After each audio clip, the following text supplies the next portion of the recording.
give us voices. Voices. And then we have face now. Yeah, hey. So hi. Hello. Do we? Oh, yes, we Yes, do. we're live. Hi everyone. So dark. So dark. Yes. I'm gonna tilt my head Like a your bit. hat. Yes.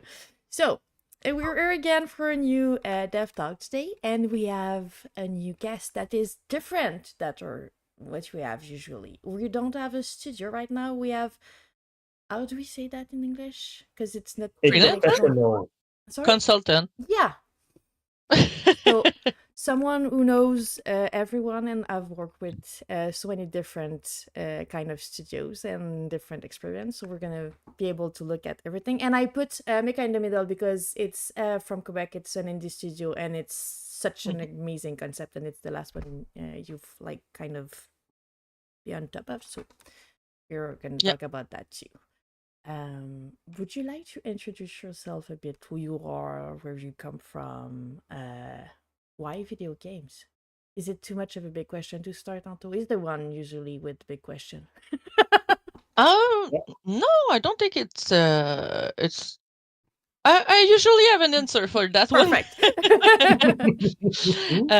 But yeah, I'm Andriane, or Dudley, most people call me. I'm from Quebec City. I live there currently, although I work mostly with the studios from Montreal. But the world of indie studios in Quebec is a large family. Yes, indeed. And on my side, I went into video game. I was always like a gamer. I feel, because my parents were. Oh. They were big into like adventure game and RPGs. So I grew up with like a lot of Nintendo consoles and stuff like that. So it was like normal in my family. It was an activity sometime we did, like the four of us together with my sister. And since I always had like a creative side, I came to realize at some point when I I understood that it could be a job to work in video games. Like when you're a child, you don't think of that as a job. But when I started to learn more about the industry, understand that there are actual like classes for that here in the province, you can do it even online now. It's quite accessible in terms of a career. And I'd say the reason why I chose video game over like going in something else in art, or going for music or something, it was like video game was an assemble of everything I enjoyed creatively, just mixed together with interactivity. So it was like the perfect blend of everything I liked, since I always had like that personality of always wanting to learn new things, but liking like the intertwine between each departments. Hi, baby. Hi, Maven. Hi, David. How you Welcome doing? in. Thank you for being here. Maven, I have a secret for you. At some point, I'm gonna tell you. Not right What a now. tease. A good secret? Right. You're such a tease. Yeah, I know.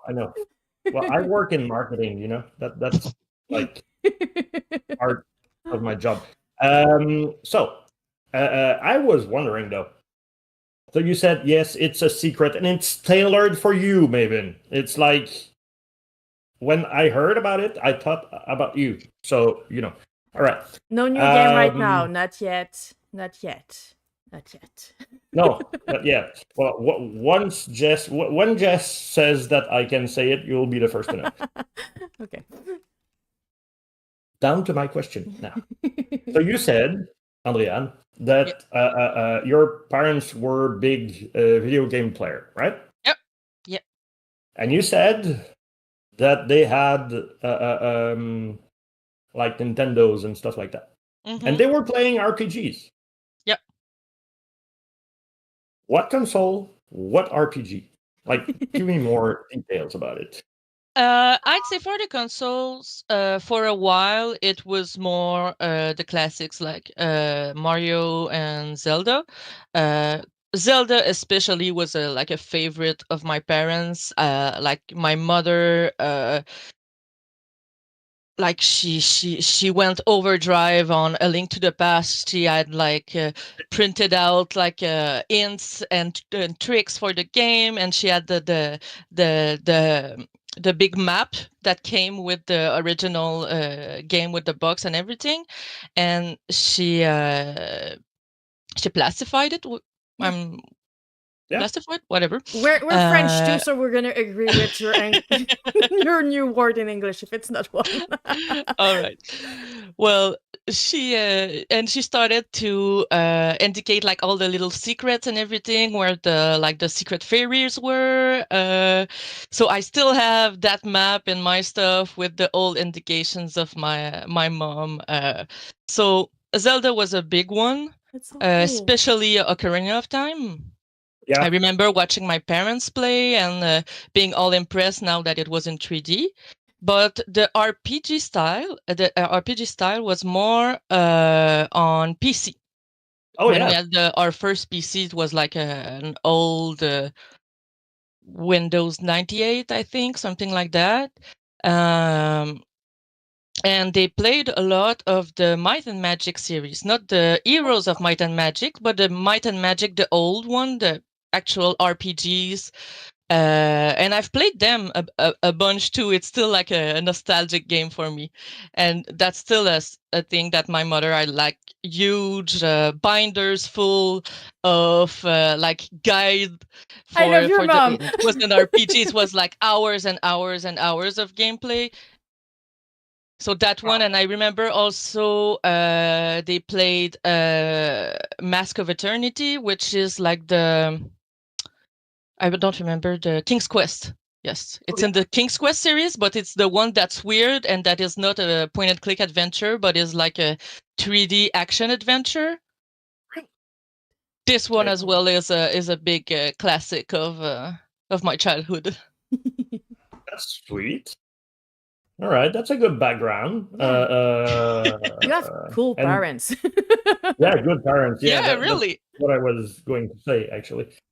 I had to learn about those games on my own myself. Didn't have my parents to help me through those. A big treason moment I remember in my childhood. We started playing Ocarina of Time, and I was like maybe 5 at the time. So it was my parents that played, mostly my father, but they exchanged the controller, and me and my sister were watching and asking questions. Since we had the English version and my father had to translate for us, it's like the best, the most of my English I learned through video games at first. But yeah, I remember at one point we went to bed after we had like a session of play. And my parents decided that they were gonna continue while we were asleep, like just a little bit. They're not gonna know. And they're asleep. They're just not. Yeah. I was 5, but you knew. I woke up because of like a nightmare or something, and I went downstairs. And then I heard the music, and I recognized that they were playing, and I forgot all about my nightmare, and I was like, "You traitors! You played without us!" And I remember they were at the first Great Fairy that you see, like at the Hyrule Castle version, when you're like a kid and you have to sneak around. It was that part, and when I arrived, they were at the Great Fairy, and it was like a new character, a new place, and everything, and I was like, "Oh my god, you didn't wait!" So not that. Although good I can understand their point of view, right? I'm guessing that it's like whenever it just came out at that point, or like soon after. So the excitement of totally. I mean, that game is 5 years old. amazing. Adrian did not agree with that. And yeah, I was 5. I was like going to bed at like what 7 or 8, I don't know. And for my parents, it was like The start they of the were ways evening. from going to bed, and they wanted to play more. They loved the last game so much. But now I have trust issues. No. I get it. I was about to say sweet memories, but like, you know, it was True, a game trauma. nostalgia is such a good nostalgia. Every game that I've played when I was small are just amazing in my head. I don't care if anyone find them boring or not. They're amazing because I was playing them when I was small with like the family or my brother or just looking at them. So yeah, those nostalgia are kind of the best. I was wondering, what was the first job you had in the industry? What was your what was your role? Because I know indie and like multiple ad, and you're like a jack of all trade, and you know many about so many part of the game industry. But what was your first job in it? Was it like a big one, and you had to make rocks, something like that? I honestly, I was quite lucky, I'd say. With Oh, the I was very lucky. A good timing when I got my first job. Actually, I was like doing a college diploma, so like a 3-year course in 3D modeling and animation. So it was like the classic course that they give in a lot of schools here. You learn how to work with Maya, work with engines, and animation, everything. So like and then you in the last year you oh, specialize hi in what cat. you want. There's the Hi cat. assistant is passing through. uh, so yeah, and I decided myself I wanted to at first go into modeling and specifically in character. I went in the school wanting to do concept art, but finally I fell in love with modeling. But my first job was actually the last session in college. You could do an internship instead. And it happened that Binox, the studio in Quebec City, that at that point there was only a studio in Quebec, not in Montreal yet. Well, they were looking for juniors, and they had internship open for 3D modeling and for animation. Sweet. So me, along with another like a friend from college, we got the internship. At first, I think it was supposed to be like the whole session as an internship, like we weren't paid. I remember I did the 40 hours unpaid, but I was so excited and I had so much fun. And then I came back and I had like my job at a convenience store like on Friday and during the weekends. So it was quite tiring, but honestly, it was very fun. I started on one of the last Skylanders project. I think the second to last one, something like that. Superchargers, the one with the carts. I was on the 3D 3DS and Wii version, so it was a much smaller team. We were doing like the port, but I was on the character team. At first, we were two and a lead that was like he was managing us, and he was managing also like level art and all the other stuff. And when I say characters, we had the cards also. Yeah. But um still impressive to have like junior be on the character artist team, because usually when you have an internship, you bound to make rocks or tree on the side. So it's really yeah, cool. It's a really good well, opportunity. there was still a lot of like monkey job, but it was such a like a great school for me, like to get on a real project. And uh the fact that it was a, a a port wasn't like we weren't that far off from the rest of the production, because like the main game, most of the main game was made also at Binox with another team that were doing like the main consoles, the current gen at the time.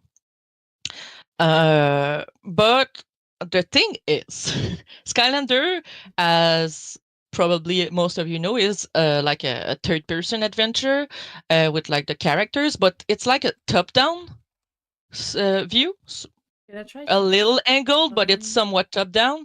You're never far from your character. Yeah. So there's no need for LODs. But when you're doing a card game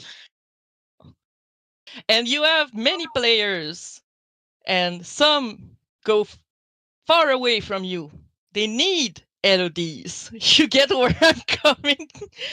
For So the untrained dev in the room, what's an LOD?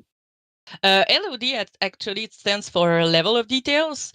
It's the like lower resolution version we have of models.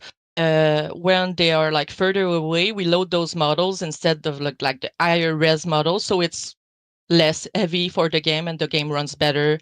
And usually when it's done well, you don't see the difference, you don't see popping, but when you see sometimes like the models changing from far away, we see it more often with like trees, foliage. It's because like it's different level of detail, so different version of the same model but lower resolution. The same when you're playing like your city game and you just go down, you're gonna see them from ugly to slowly becoming cute. Exactly. So yeah, we had to do, I think at that time there was it something like I am between 150 or 200, between well, around 200, I'd say, Skylanders at that point. And some had two parts because some were like the swap force. You had like the bottom and the top that were separated, so it was two different models. So we had to port all those to Wii and 3DS version in the context of a card game, so lower resolution than we would normally, because there's more information being loaded more quickly. And then we had to do level of details for all those ported models. So I think we had like our main models, if I remember correctly, the higher resolution model were something like 1.5 triangles. 1.5K triangles, sorry. And optimization on small console is like, it's a pain. I remember the last one we wanted to be under 100 triangles. Okay. For the third LODs. Okay. So the further you are, the lower quality you have, and as Enoka is saying, it's so fast moving, so you have it to like load in real time. But if it's going really quickly, it needs to be able to perform or not. So yeah. I mean, those models, especially on like a 3DS. I mean, if you didn't have the Excel, when they were on screen, the third LODs, they were like a few pixels. It's like large. But it's still hard. Well, yeah, I'm pretty. Well, I mean, you need to like be able, I would guess, to recognize which one it is that it's barely like color at that point if you're going fast. But I mean, I don't know the specs of the Wii, but the 3DS, it's an handheld console. I mean, like, it must have been like a real puzzle to port that game to a handheld. Yeah, I mean, it wasn't like a straightforward port. Like sometimes you can just take the same model or reuse like a lower LOD from like the main game to use as your like high resolution model, so you save some time. We had to completely redo everything. Like we had the model from the start, which represented like our higher res model. But we had to like completely redo the texture because we had to redo the UVs because we couldn't have like as big textures as they had on the current gen at that moment, which was PlayStation 3. and Xbox 360. Oh, So no lie. It's but it's where you like see the difference between an indie and a bigger studio, because every indie I know is just porting their game and they just cry when they look at the results when it's port on a smaller and optimized version. But when you have like the budget for it, you can redo it and make it especially mhm. for that. So Yeah, especially for the Wii, honestly, it was quite a challenge. Like the shader we could use, the materials, they were like the type of texture. We like in the current gen at that moment, they still were able to have like all kinds of texture to affect how the lighting would be on the model. Not only the color, but having some ambient occlusion, so like little shadows being more. But in the Wii version, we had one texture and it was a color map. So just colors. So every like shadow and formation and highlights was to be faked and painted in. So that's why the texture were all different. And for the things that were like metallic or translucent, we were able to have like a metallic texture that was up to black and white that we could add a tint later in the engine, 8 by 8 pixel large texture. I'm so So glad that was I it. will never have to work with the Wii. It's so No rough. bumps, no normal maps, no nothing. So all the micro details, all hand painted. But I got to work on. At that point, there was like a partnership with Nintendo because they had amiibos, and the Skylanders were like a big Toys to Life license still at that moment. Um, and in the Skylanders Superchargers game, you can, on the Nintendo versions, have either Bowser or and Donkey Kong. And they were like the Skylanders were figures that you could like flip and they became amiibos. But I had to do those versions Yes, basically. So I that's like my exciting. first game ever, my first project ever as a professional. I got to work on Bowser and on Donkey Kong, so I could put them in my portfolio, and I was like, That's so okay. cool. And it's a lot of like unusual situation that you had to work Mhm. with, because you were put in a situation that it's not like what you're gonna do as an intern usually. So it's a lot of great experience that you probably didn't not do after, like playing on working on Donkey Kong. It's cool. It's really Yeah, cool. it I'm is. pretty sure I still have. It was so funny, like the characters at. Imagine a character with 50 triangles. Okay, it doesn't even have elbows most of the time. It's the face is a square. The like the eyes are triangles, one triangle, one color, and they were so funny. We made like a little script to have like a render of each of them, like front, right front in the camera. Yeah. I'm pretty sure I still I still all have those renders of all the Skylanders at I hope you have. those poor levels of triangles. Oh my god, it's so cool. But all right. So your first dip in that pool was with Donkey Kong and Bowser.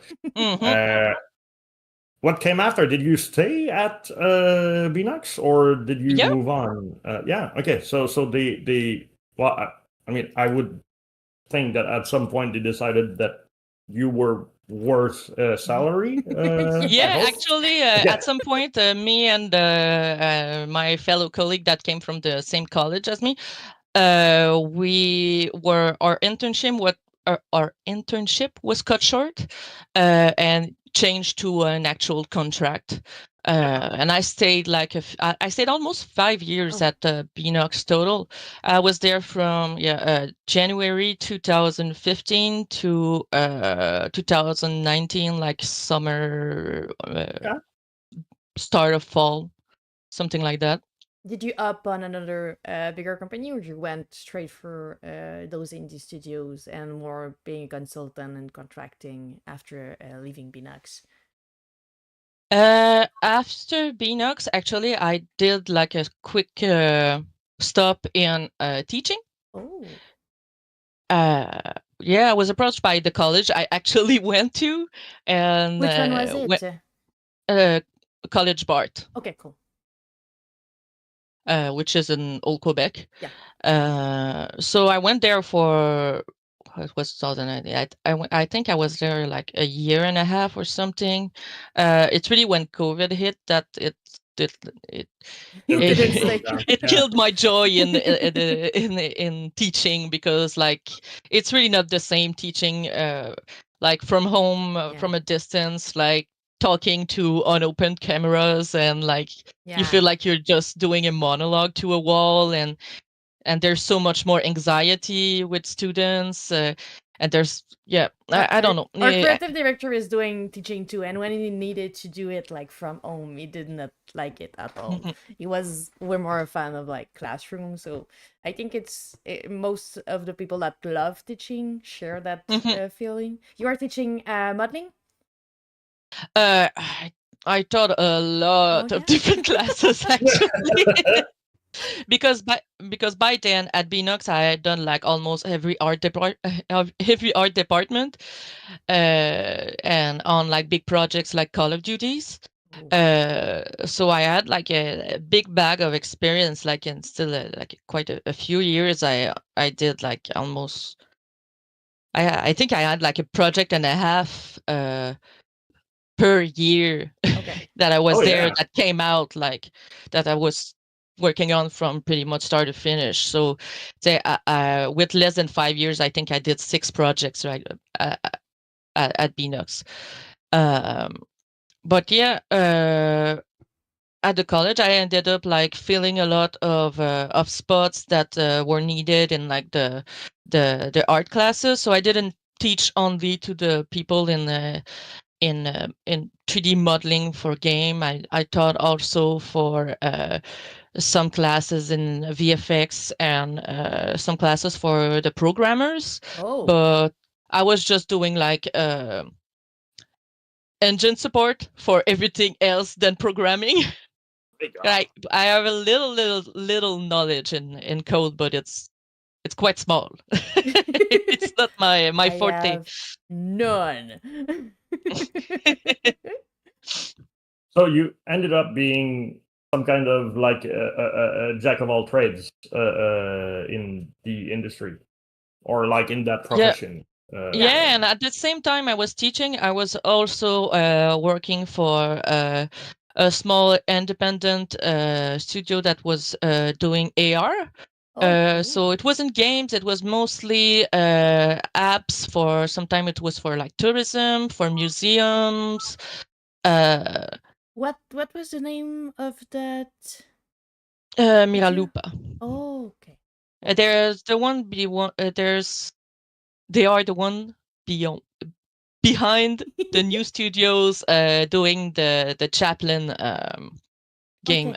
Be Different. Yeah, cool. I actually was there when the pitch was. I participated in the first pitch of that before the studio was existing. The early studio. There's Naga saying cutting is so useful, especially when it comes to procedural generation and shader magic. Yeah, cutting is another language. I do not know how to speak it. It amazes me when people understand it. Otto is starting to learn a bit of it, and every time he talks about it, I'm like, "What are you talking about?" Once you get the logic down, I have other it's quality, good. not that one. But learning from what I jumped in. Okay, live story session. I jumped in programming out of a need to learn something new, right? But then I decided to, well, right, Spiral, the game that Folklore Games did, was made on Unreal. Unreal uses blueprints. Blueprint, you can make some C++ nodes in it. So let's go with C++. Yeah. Apparently, it's So, not the like, right way to do 2 it. weeks in, I'm like, well, the courses says it's for beginner, right? No knowledge needed before. And like I'm like mimicking the teacher for the past 2 weeks, and I'm like, I don't understand one single thing in all of that. And so I started like going back to the basic and learning Are how you the doing for syntax. 42? Yeah, I mean, Jesus, it's I it's tried that formation. I don't know, class. Yeah. It's Quebec 42. I don't know.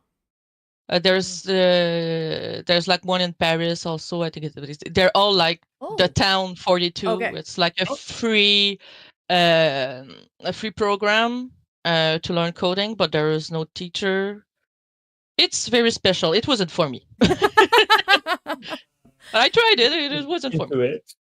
But no, it's online Okay. myself. So, Udemy, I think that's the name. yeah. Udemy? Yeah. Okay. And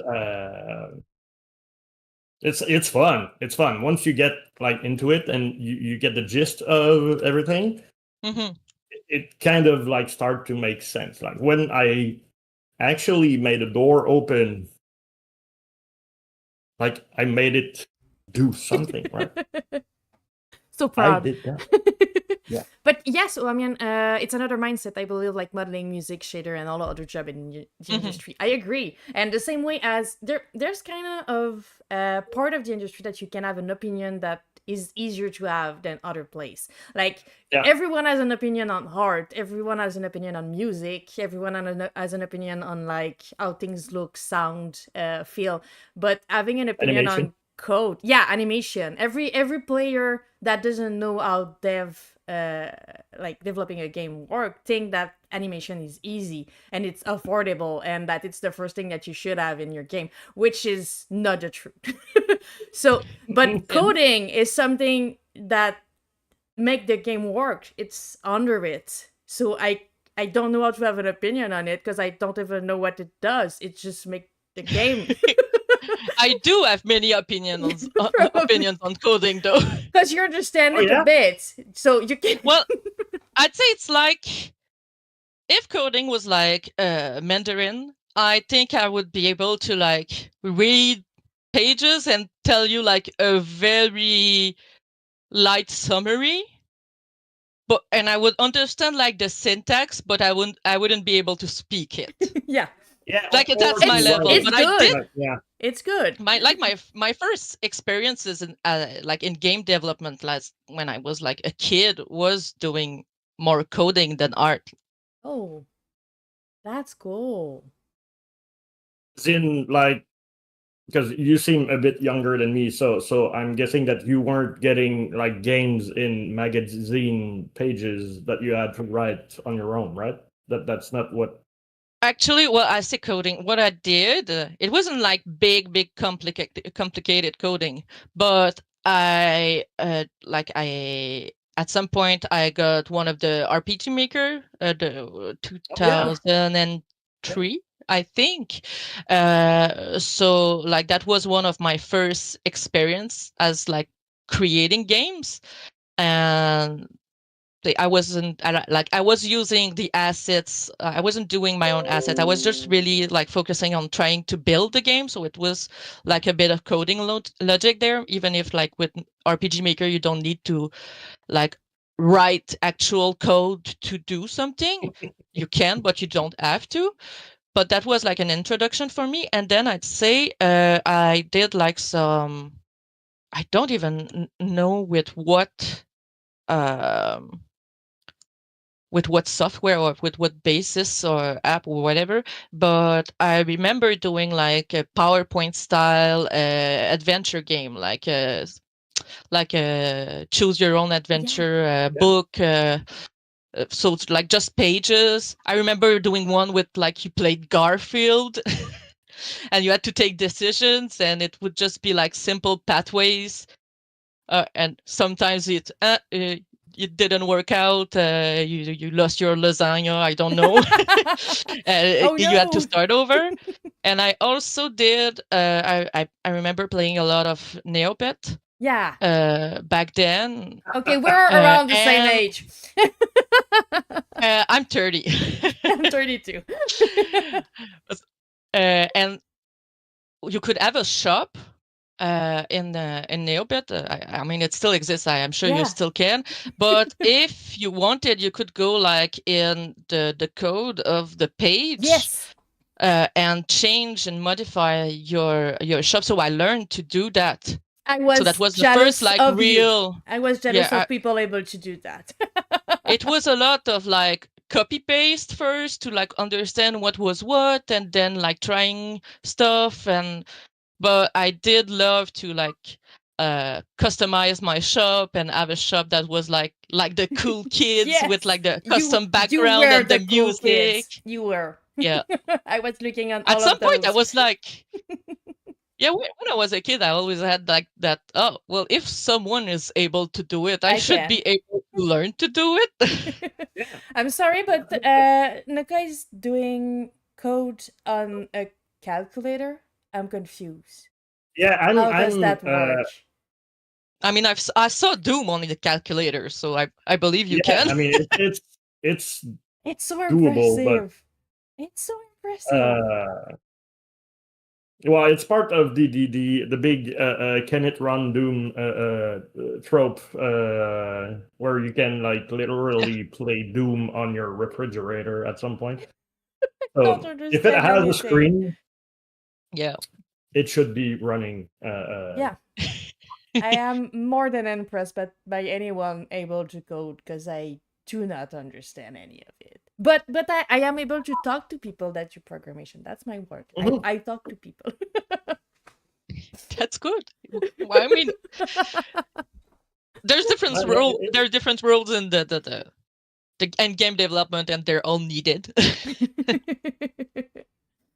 Guys, keep going on. Yeah. I'll be right back. Do you need more coffee? Okay. Yeah. Minute and a half. So, since you've been working with both bigger company and studio, I was wondering what did you like the most about the bigger one? Probably money and budget. What did you like the most about smaller one that give you more possibility? But you had like a great opportunity with Binax that gave you multiple opportunities, so it's not the same experience as usually I have when I encounter someone who's worked with AAA. I feel one of the things I enjoy the most, and I like, one of the things I enjoy the most, like especially at Binox working on like AAA projects, it was like the structure in a AAA, all the tools and everything is like they have a lot of budget to make sure that like the artists, the whatever, the musicians, any roles have like the best support that they can in terms of like tools and like in-engine. You need something, we're gonna find it for you, so it's just doable. Oh, we're gonna make it for you. Everything is customized. Like they have like the Call of Duty engines work on specific engines that are made to do Call of Duty games, Call of Duty like games. The same thing goes for like if you work at Ubisoft, their game in the style of the Assassin's Creed, or all the Assassin's Creeds too, they're all done in that same internal engine that had all the tool to do specifically what that game wants to be. And that kind of budget is sometimes, of course, with like big studios, a lot of people, there's a lot of like loss because like the communication is harder. And sometimes like stuff is repeated or there's more back and forth. But that level of like efficiency, I'd say. It's like a super good school. Like I learned so much about like optimization, stuff that I would have never learned at that level at school. And if you take the time to talk to the other people that you're involved in, you can learn like so much. When there's like a whole department of like rigging artists and that also do like Python for tools and everything, you can learn like so much more. There's yeah, there's like so much resource of information and of expertise in a AAA studios, because there's a lot of seniors, and even like you can learn from juniors also. But the fact that there's so many people is that there's a lot of knowledge, and if you take the time to talk to the people, and if you care about your work, you can like become so much more efficient so quickly. And you have the time to take that time. When you're not in a smaller indie studio and you have like a 40 hours a week job, you can take that time to understand and learn from people around you. When you're in a smaller studio, I guess that you need to push what you have to, because you're on more of a timeline that is like smaller, and with the smaller Mhm. budget, so you need to be more efficient with your time, and you don't have as much time to learn, because you're there to do what you've been I really don't remember the word for it. Engagé. Hired. Thank you. Iron, yeah. The job you've been hired to do. Oh yeah, I mean, working. I remember like I often ended up, especially on like the Call of Duties, like I had like a couple of projects under my belt at that point when we started being on the franchise, and like I would have never had that experience right there, like starting in an indie, because like in an indie you have like maybe a couple programmers and they do pretty much everything. But when you go in a AAA, you have programmers that only do like shader coding. Yeah. So when we had like specific challenges, especially when the first project we did for Call of Duty was a port of Black Ops 3 on the Xbox 360 and PlayStation 3, which by then were the old gen. Yeah. So the fire baptism was that project. It was a really intense project, because at first it was supposed to be done by another studios, but they really dropped the ball basically, and at the last minute Activision was like, please help, we need you to do something, and if you do it right, we will give you like big projects and stuff. So we were mobilized very quickly, like almost like the entire studio switched to that project very quickly. For real. And one of the thing, yeah, absolutely. And one of the thing, in Black Ops, there's the zombie mode. Yeah. And Yeah. in the zombie mode, there is a lot like a Treyarch. They have fun with it. They do like completely crazy stuff. So you end up with like assets that are so complex, with so much like effects going on, that it's way too heavy, and sometimes don't even run on the engines that we have for the older gen. So we had to like improvise and like like invent new shaders that would like combine some stuff to do a result that was similar to the one in the next gen, but that was like better for the perf.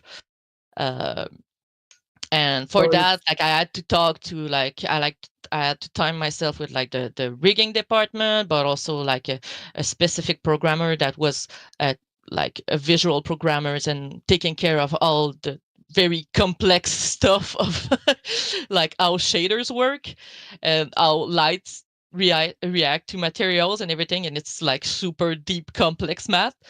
But like you learn like so much about what can be done, and at the end, like one of the things that I left with is that basically I know that most everything is possible, like in video game.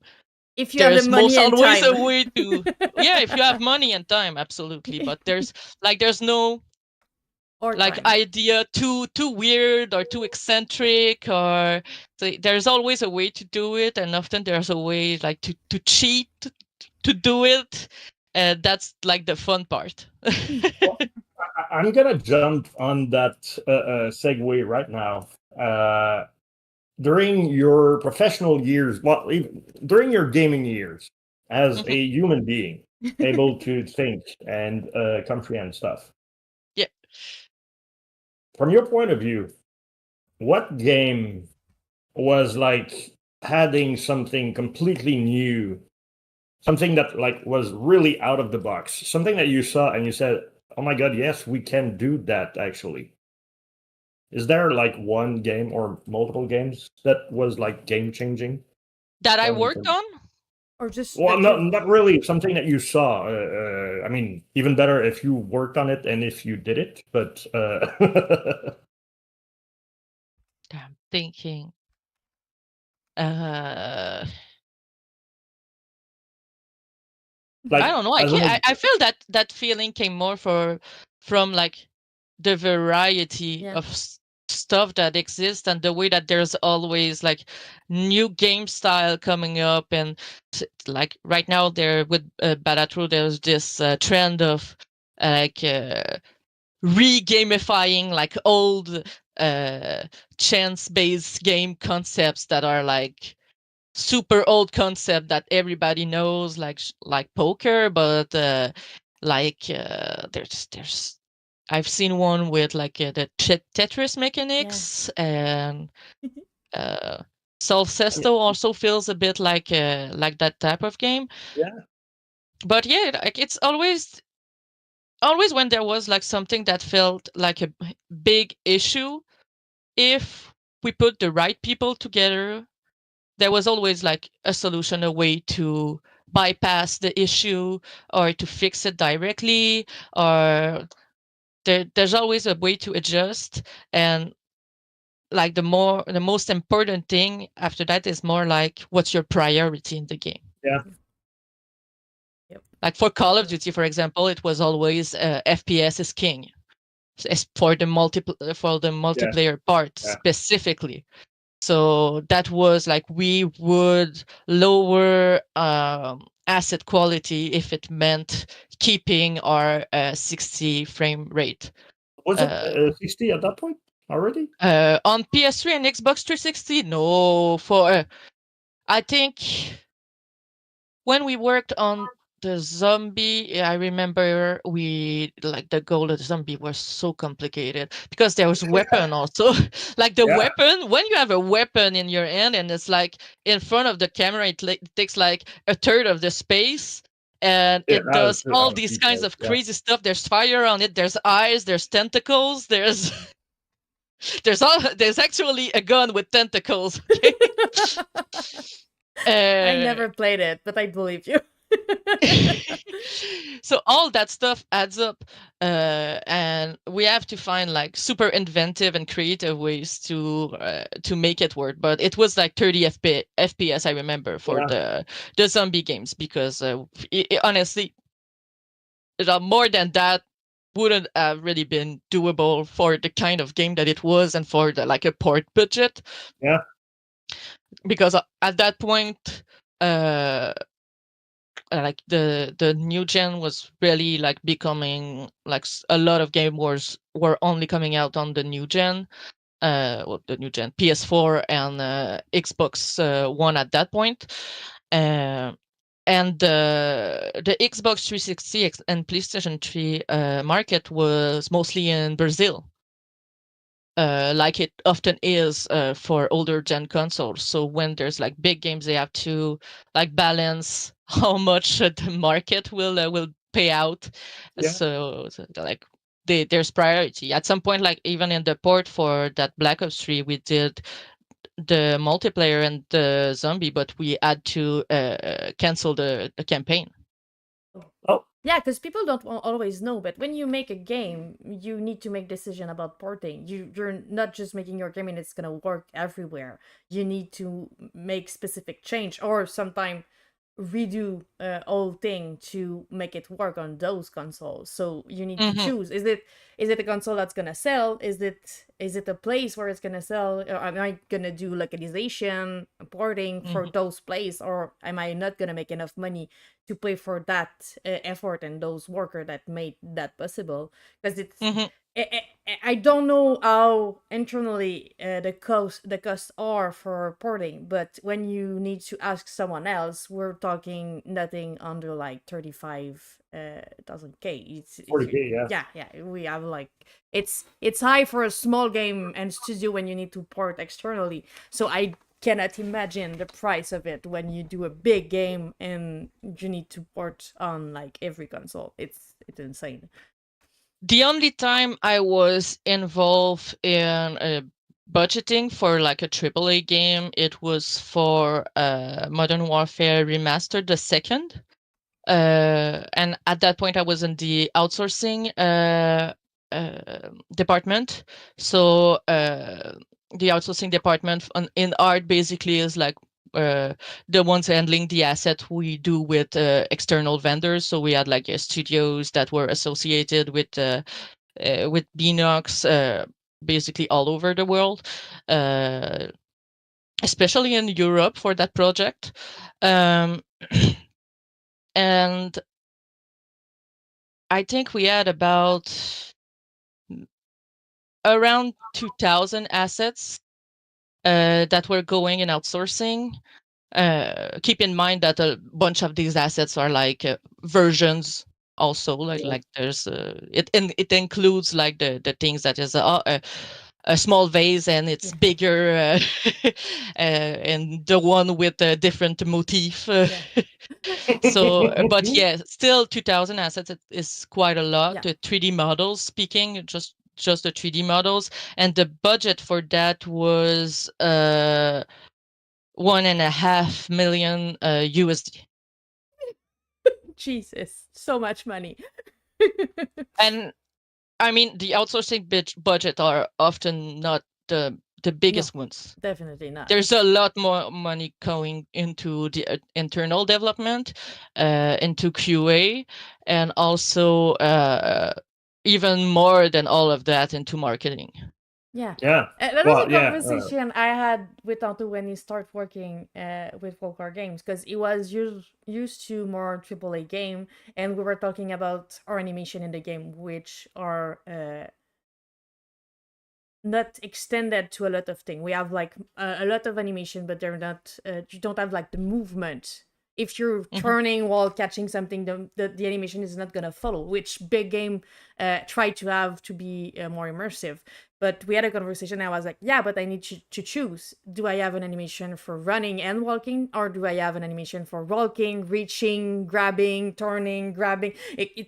I need to choose. They don't always have to choose, but we have to choose, because those budget are like insane. It's nothing that the old game for us is gonna cost way less than just the porting for a bigger game. So that those kind of money came with big responsibility, because it's not like to shame bigger studio or to shame like AAA game.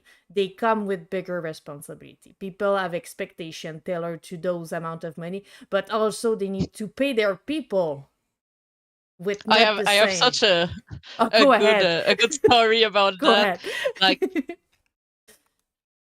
yeah, Call of Duty is the biggest license I worked on, and the one where the fans are the most intense, especially in the Call of Duty zombie community. Like the lore in the original like Call of Duty Black Ops Zombies is like super complex. I had to like prepare a whole presentation about it so people would understand what like the meaning of was it a coconut meant, because it was like the first thing that one of the character in one of the game used to test his teleportation machines, and it's super complex, and all like the guns have stories, and there's like so many like secret like missions you can do to unlock like very like super special weapons, and there's a lot and a lot and a lot of Easter eggs. And I remember when I think it's on Black Ops 4. There was an asset we need to make, and it went into outsource, I think. And there's a thing we asked. Yeah, usually when there's text and it's almost like non-readable, or we don't have a clue what we don't want to put there, and it's just like there needs to be text just for the look of it, but the text isn't important. We'll use lorem ipsum, which is like common in not just video game, but a lot of things, which is just like and whatever. gibberish that is like common. Usually when they show fonts, it will be like with that. So we asked one studio, I think it was in China back then, to add in one asset that was part of a secret quest, to add like a little lorem ipsum in like tiny text that were supposed to be like mechanical warnings or stuff like that. It was the voltometer, and I remember I didn't catch that at that point because the texture were small, and they were like they were integrated with a better resolution later. But at the time, the text wasn't readable, and I didn't notice. But in China, they don't use lorem ipsum, so they didn't understand what it was. So they just like button mash, and it didn't make any like words or anything. But after the game went out, we found a whole Reddit thread speaking about this asset and people trying to figure out if that was the secret a code. special Mrs. secret code. And it went to the point that someone did a heat map of the buttons to see if it looked like something intentional or like button mashing, and that's how they figure out it was probably button mashing. It's a cat on the keyboard. It's nothing. And just because I didn't catch that they didn't use lorem ipsum because they first sent the texture in a lower resolution because we thought it was gonna be okay for that asset. Gosh. Yeah, so yeah, people are intense. Yeah, they are. But as much as when we like the release of before the release of Cyberpunk and just all of those games that are so huge, they put so much money, they market it so hard. They tell you for 10 years how amazing and great and like the biggest game ever, and you cannot build expectation for so long for it not to crash. No game is perfect. It's not a thing. We all want our game to be perfect, but we need to let it go before because it's never going to be perfect. There's always going to have issue, sometimes more than other, but still. But when you push it so hard with all the money in the world, you cannot expect the people to not expect perfection. Because you sell them something that doesn't exist yet. So they had 10 years to build something in their mind. And then you're not giving them what they build in their mind. So they're going to trash it. It be good or not. So it's a difficult situation to have so much money. As much as it is like a blessing, it's a curse. It's something I have like less experience in. I never was in a project that had like a super long development time. Like the Call of Duties, there's one each year at the same time, and sometimes there are more than one. When we did the remasters, they were like combined. So yeah, there's a lot of money, but there's like what it's like. I'm sorry, I was about. But it's still like it must have been like super like frantic. Like the work schedule must have been like super crunch time all the time. No, there's like actually there's 3 studios doing Call of Duties in rotation. Okay. It's Sledgehammer, Treyarch, and I have a blank. Them. Yes. Them. The ones that did Infinite Warfare, I think. Anyways, so it's basically like a 3-year, 2 years and a half, 3-year development. And then it splits, like there's after launch, there's a team that stays on for like update patches, DLCs, and there's a team that starts working on the next one. So Treyarch, they do one, usually it's a Black Ops, it's once every 3 years. Okay. Hello, Barbie. So usually it's like there's a Black Ops, there's one done by Sledgehammer, and then the other one. Infinity Ward. Is it? Infinity Ward. Yes. Thank you, Maven. So says Maven. Salut Barbu, il meurt à la fin. But there's one thing I can say, that there's a big weakness in AAA that I've seen in every AAA that I worked with close or far, and it's probably like one of the biggest strength in indie, and it's like everything communication.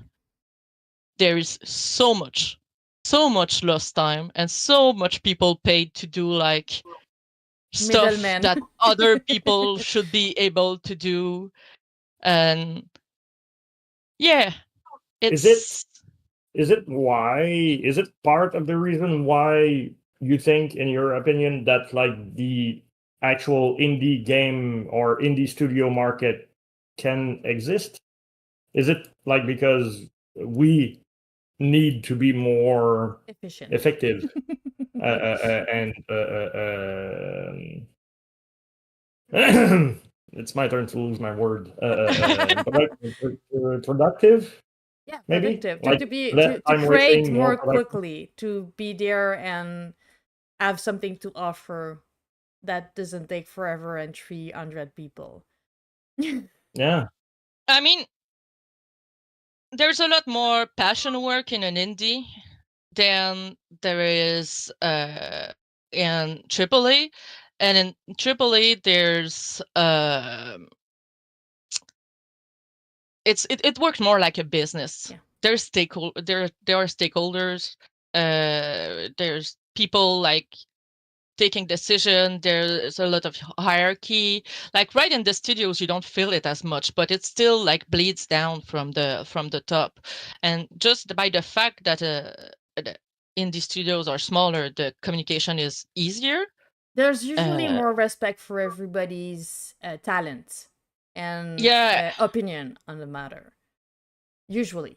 I'm not saying every kind of, but usually there's more space for opinion and for having like input into what you're doing. But and I'm not there to defend any big one, but I know a couple of one that are in the middle, and they have difficulty finding that balance, because the more people you have under you, the more you need to be able to make money to be able to keep them.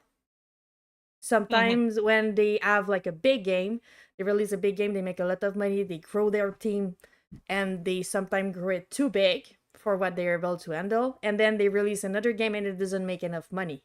It's not making money to sustain the new team they have. So they have two choices. Either they let everyone go, or they make a game to make money.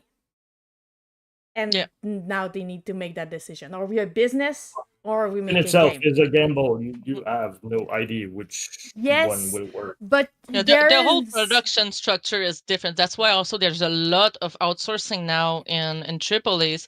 It's not really to save money. The assets are not like, it's not cheap labor. Like they're actually paid well. We pay the studio quite well. Sometimes they use freelance, and they, depending on where they are, they don't pay them as well. But honestly, when we worked in outsource, we had still a lot of like power with the relationship we had with the vendors. We were directly working close with them, and they came to visit, and we had a lot of meeting, and we talked directly to the teams often. So we tried to really stray away from those that were maybe a little less ethical on that. But still, they're a business like the CEO is going to make more money than the artist doing the work. But they're not like it's not like we pay $30 for like an asset that takes weeks to do. It's not like that at all. Actually, and the thing, outsourcing, they use it not to save money on the direct asset, but they use it to save money on employees, and specifically employee training. Yeah. Because when there's that rotation, if you have to like when there's like just before the game, you have to hire a lot of people, and then you train them, and then they do the work for the crunch, and then you do a bunch of layoffs, and then you have to, once the crunch come back, you have to do the thing all over again. And training people isn't efficient. No. Like, And it's it way costs a better lot. to keep people. It's a lot easier to keep people for a long time, especially people working on the same license. They know how it works. They know what like the priorities are. They know the engines, the internal tools. So having people in outsourcing, it's like you have backup artists or backup sometimes programmers, but they usually do it less with technical stuff and more with art stuff. But it can be like music, SFX, And can they're be a not on lot the of things. payroll, so you don't have to keep them when it's done. They're just gone. Yeah, once the contract is done, And them, they don't have like, they're not they don't have like a anti-compete clauses.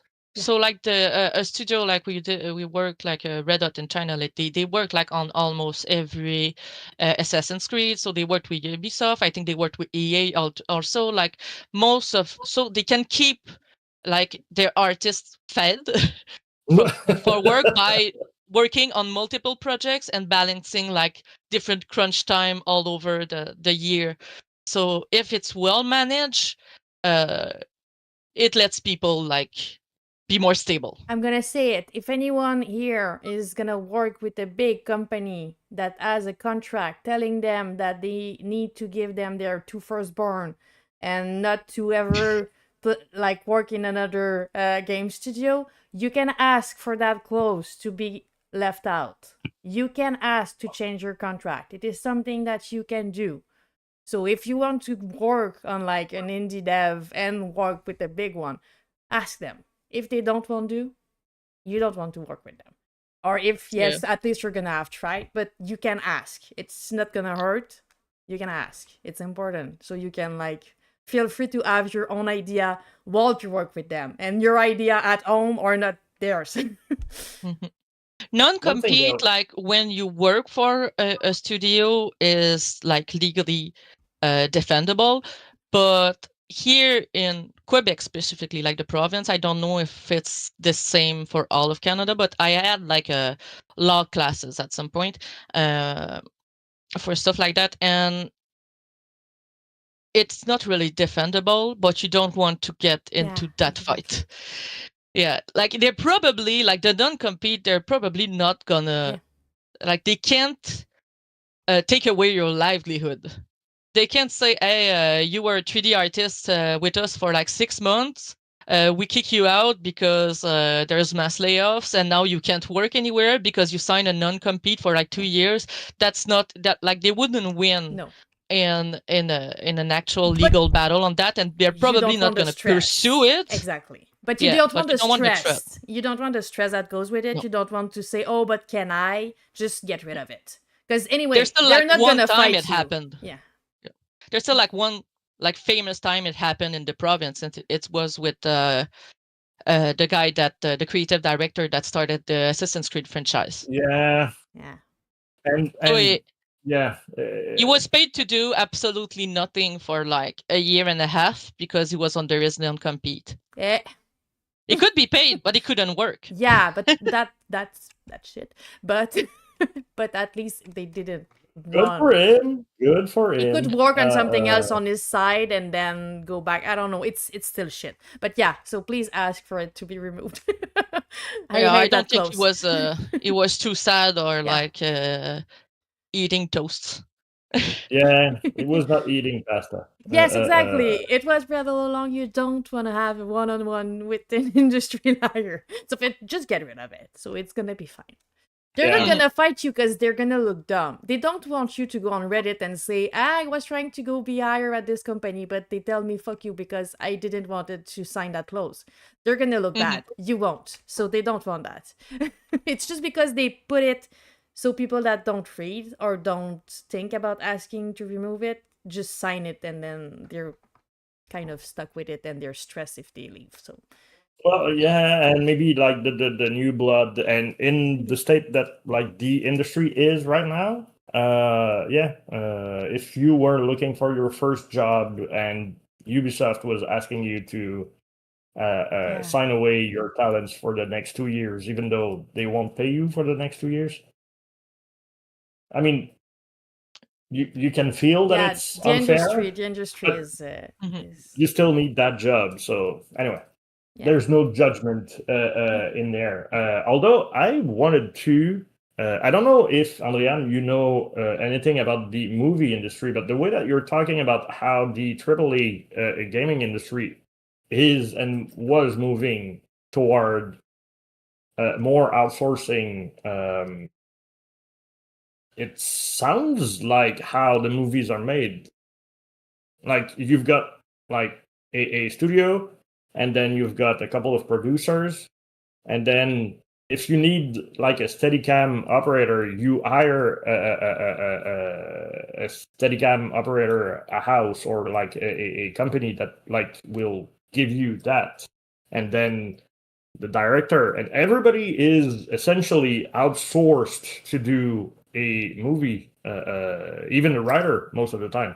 So you think that it's gonna end up going that way, being like Ubisoft will be the equivalent of well, I was about to say Warner Brother, but they are already in the gaming world. Let's say Paramount. Uh, I'm not sure Ubisoft will want to like switch and go like be like a raw asset production house. Like if you wanna, there already are some like big. If you look at keywords, Yeah. keywords are like in every country that have devs, and they own a lot more studio than you think. Yes. And they have like outsourcers everywhere. But it's like those big things of hierarchy that like they buy studios, they enter like their management in it, and after that they let it go.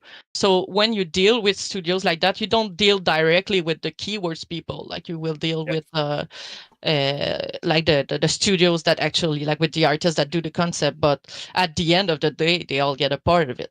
So there's already studios like this. Probably there's I assume there's probably a lot of like big companies in video game that have parts in companies like that, or that have Tencent. partnerships. What I know more about like the movie industry is more like of the VFX side, like so the special Yeah. effects and everything like a creature related and all of that stuff. I have like a good friend that is a good matte painter, and I have a friend that done a lot of like rigging and animation for movies too, and it's honestly quite weird the way I feel. Honestly, I wouldn't want to change like really my specialty, because I don't really like the way uh movies that on the VFX side are managed right now, and I feel like it's bound to change, especially with like everything happening in the industry that's specifically right now. Like they lost half their jobs in Montreal in like not even a couple years. Yeah. But like the way it works, it's usually like there's the everything production, the idea, the writing, the people that actually own the movie, and when they shot it, every shot is separated and sent to different studios. So often you won't have just only one main studios doing the it happens for some specific like what most often do I think most of their shot, but a lot of time you even if it's done by like a main banner, it will be a lot of studios involved. Like uh, if you look at Rio FX, they have like a lot of studios in Europe, and they have two here. Uh, and the way like from what I understood from my friends, the way like the shots work, it's like they pitch what they want, and they settle on a specific time frame and price. And once the contract is done, it's final. It won't be edited and modified. But it often happens that producers want to change Yeah.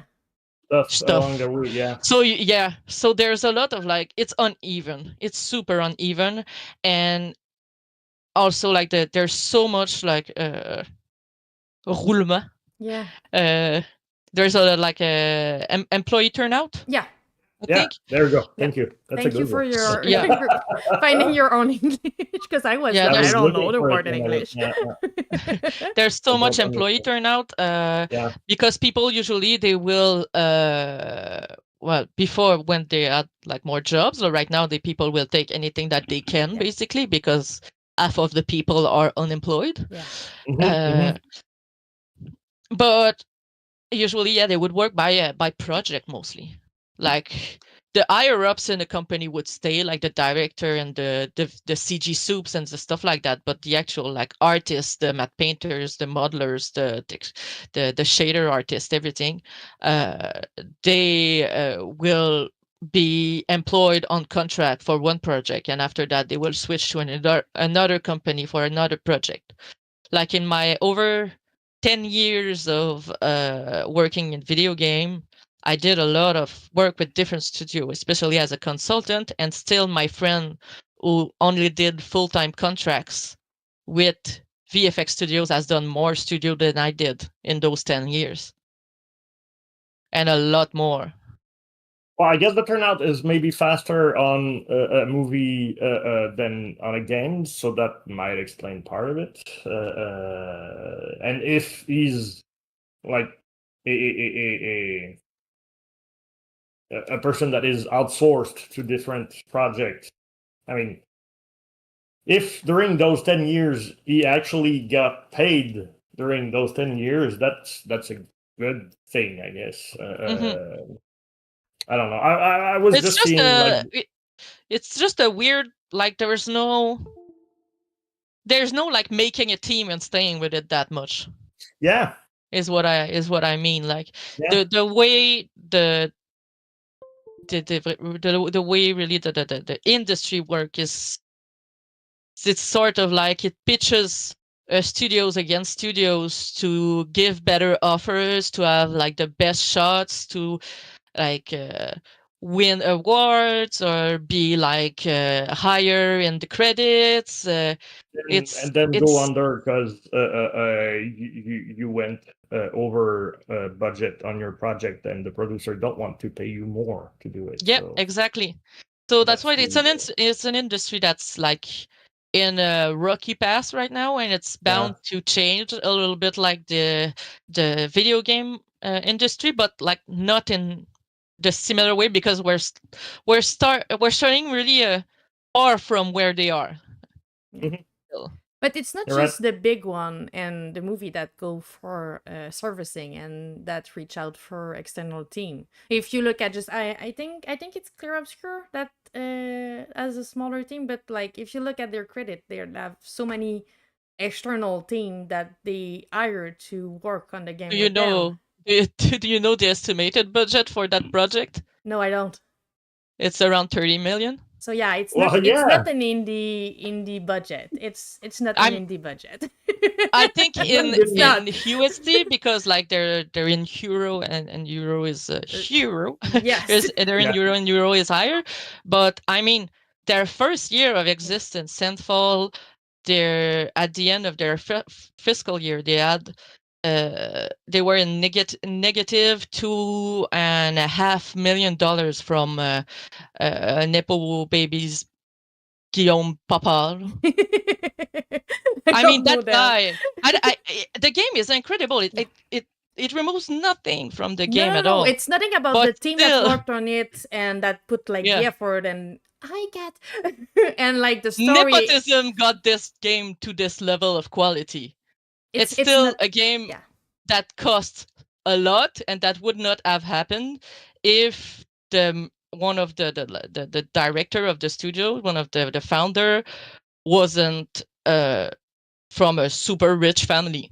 Like 'Cause his dad I has 4 love multinational like company, and he's stakeholders in some of them. I love that those games exist, and I'm really glad that that game exists. It's really cool. It's just that we need to say it for what it is. We cannot compare a, and I'm gonna use the word real, but you know what I mean. A real indie game with a small budget of people that just wanted to create something and put everything they had in it, and people that made something amazing as a first game, but that had everything they needed in the back. They had the servicing, they had the money, they had the budget, they had the contact. It's not the same. So we need to enjoy that, but they are not a representation that what indie can No. be, because they are not what No. indie can be. It's not a fact. They're not an indie for No. like the proper No. representation. Yeah. It's doubly like at best. Yes. But it's totally a AAA budget, and the team, I mean the Guillaume, the one, I don't know if it's CEO his title or something else, but his first job in the game industry was assistant creative director at Ubisoft Paris. Okay. Paris. There's contact there. His first job. There's contact there. I consider myself super lucky starting my first job as an internship as a character artist in a well-known like franchise. Yeah. I consider myself super lucky, but like this doesn't happen without nepotism. I'm sorry. Yeah. Buzzbread all along is agreeing there. Yeah. And from what I remember, his career path was kind of jumpy from the very moment that he started working with his family, actually.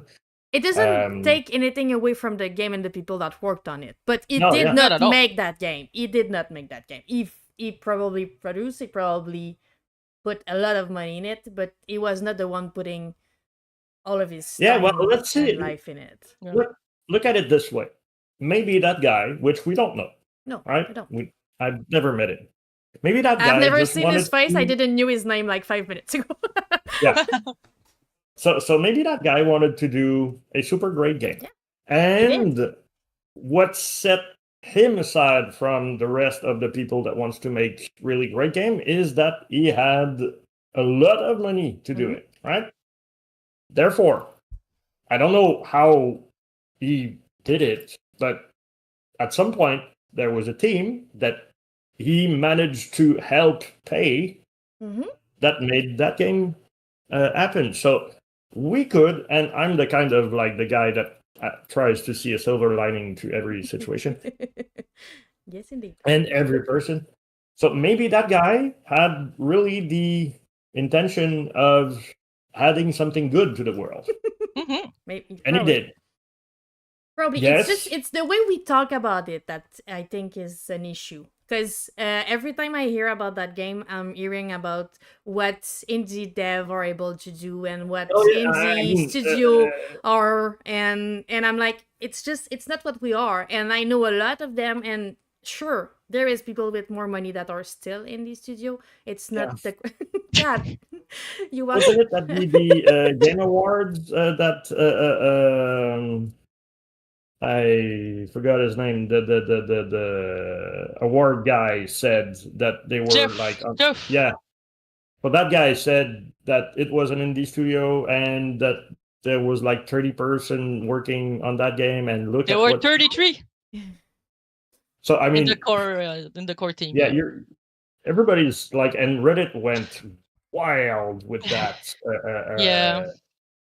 All of the like indie dev subreddit were like, hey, you're setting the expectation way too high. We don't have 30 million, and we will never have 30 million. It's not the thing. Even when you check like solo devs that are super famous, that had like very, very big success, like I'm thinking of like Concerned Ape or Tubby Fox, or they all say that they didn't do that game alone. Balatro Yes, is they not were made by like the only core one. team. Yeah. Yeah, Even yeah. Balatro, The it's not core team just was one them. person. It's other people. It's that person that made the game, but they were with a lot of other people that made it exist. Yeah, they had their family test it, have their opinion on it. And even some people when they don't know about like the technical side, it's even better because you have like a more of a raw feedback, and that's great. They will all say that they didn't do it alone. That feels to me honestly, that story with like the Claire Obscure and the Guillaume guy, it feels to me a little bit like he wants to be like indie Hideo Kojima, but it looks more it's it feels more like a David Cage thing. Oh my god. Yeah. Okay. Yeah. I don't know. That would Like make. I enjoyed a lot of game with from David Cage. That it's the guy from Quantum. Oh, Is it that? Quantum Leap. Yeah. Heavy Rain. yeah. So I like those game. I like those game. I don't know the guy Detroit. behind it. Probably I'm gonna.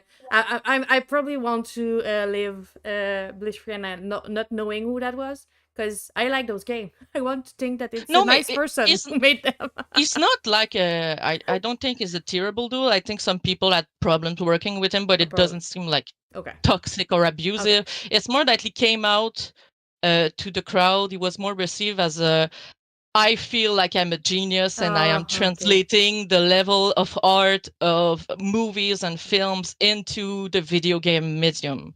Okay. But We like more humble people that say, "Yeah, I did that game, but I did not did that game. Everybody here did that game. We did that yeah, together. We were a fucking huge team, So and yeah. all of them are amazing, and that's because they exist that we were able to push that. Whoever had the idea, whoever like directed that idea, it would not exist without the people behind it.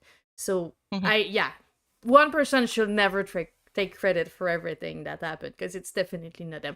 Unless it's a real solo dev, then go ahead, take the props. Even then, most of the solo dev that we talked to They don't. during the dev talk, they don't. I've never seen a successful solo dev per se. So yes, I've done everything by myself. No, I it's was always a team alone effort, yeah. in my basement. I have no friends.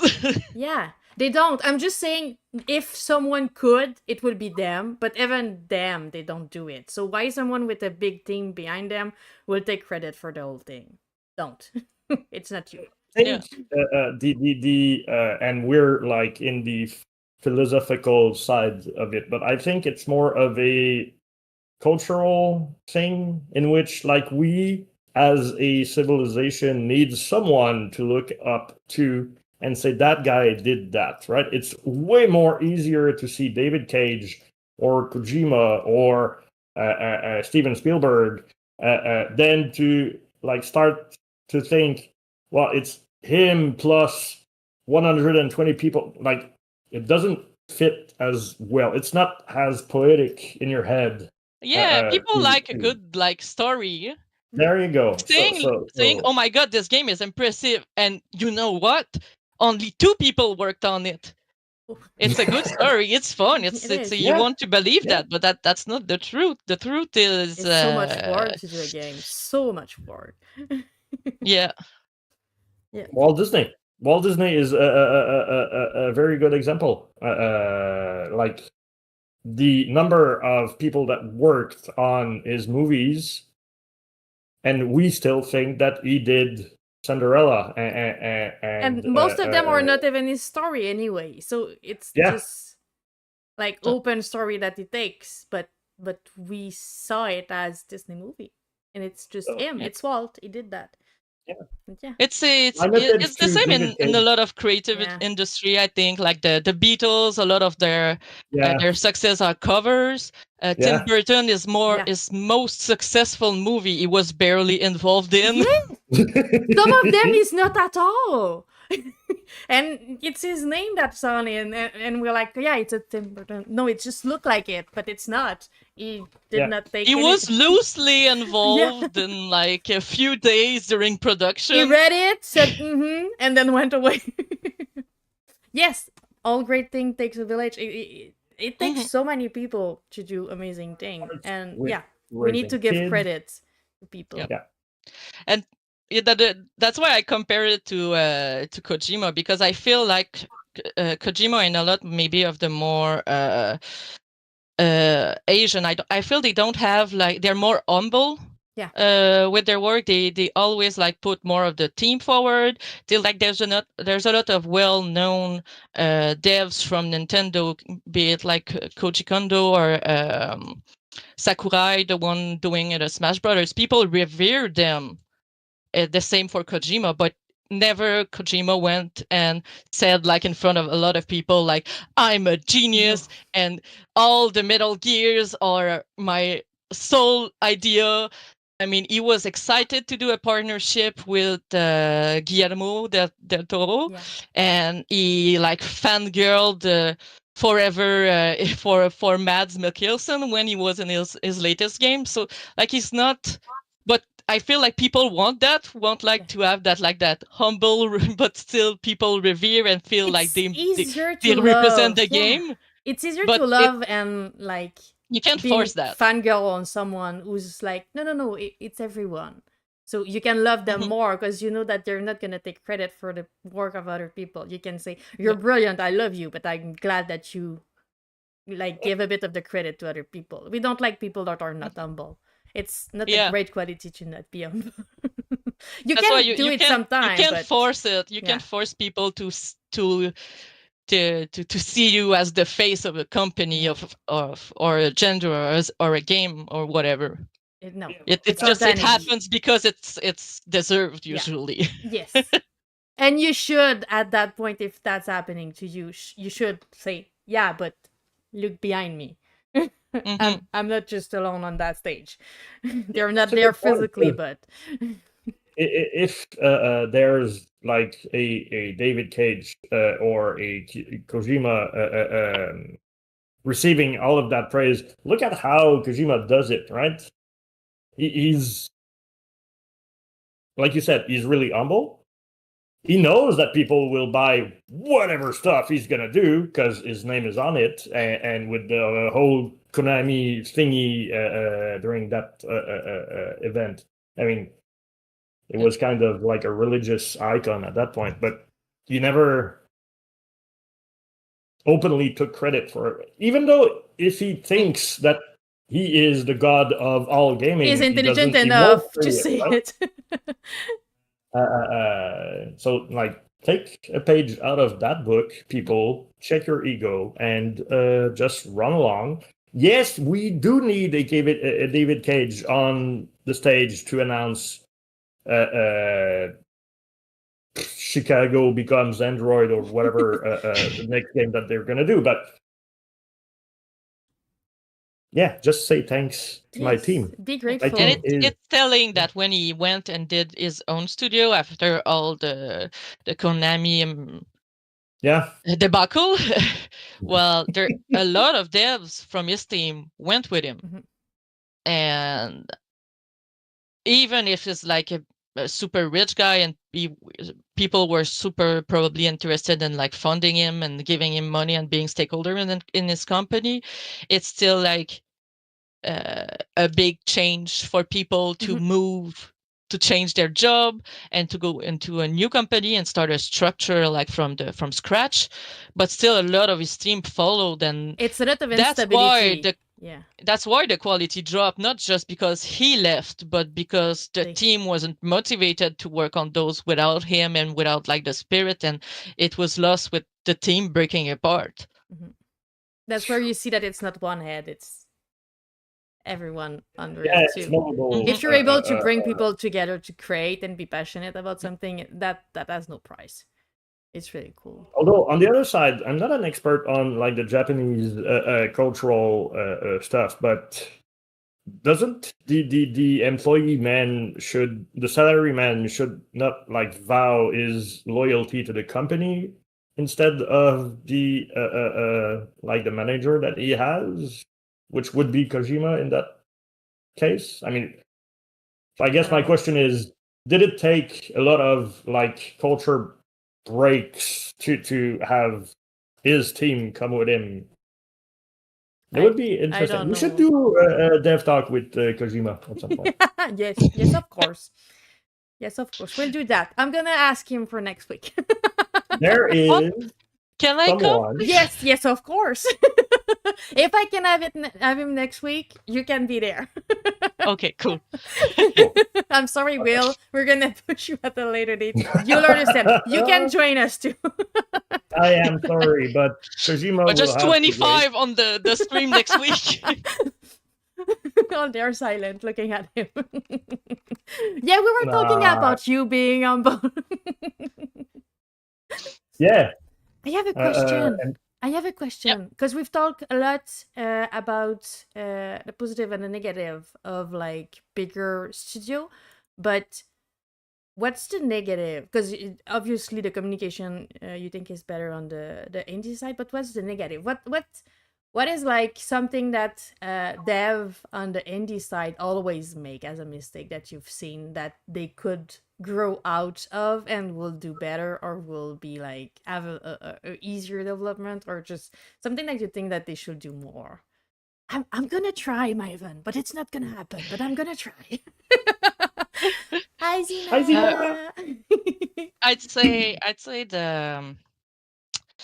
the mistakes or maybe weaknesses I see most often working with smaller indie studios is often a lack of clear direction.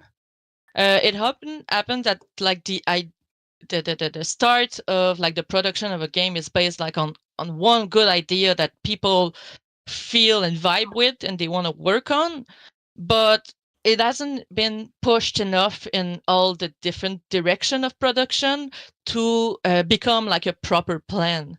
People are excited to start producing, but I think rushing like the pre-production, but mostly the technical side of the pre-production is probably one of the biggest weakness in indie, especially like when we have studios that are game devs that are new to the industry. Yeah, first game. Like it's the way also like the school works. If you didn't have like experience like with a big structure that is very like solid and sometimes too solid that it's not flexible enough and it causes problem. But the exact opposite can also be a problem when people are super passionate and they want to start working and they have ideas for assets and everything. But when I ask, okay, can you like summarize your game in like a sentence that is clear? Can you tell me like what the gameplay is exactly? What are your loops? Can you tell me what's your priority? What do you want the player to feel? And sometimes there are still like question marks on that. If there are still question marks on that, the production shouldn't be well advanced. No. Is my point. It's a bunch of creative that wants to do something but hate the admin side of it. Yeah. The other side is often like the more cheating optimization side. It's something that, especially for artists, that is a lot less taught or well taught in school. I mean, I don't know a lot of universities or college that work with tools that are used in the industry for like task tracking. I've never seen like a college with Jira or Confluence. I have never seen a college use like Perforce or Git. Well, maybe some. No, that's not true. I've seen in programmings, but for the artists specifically, there's this like technical side that is like quite important that people skip on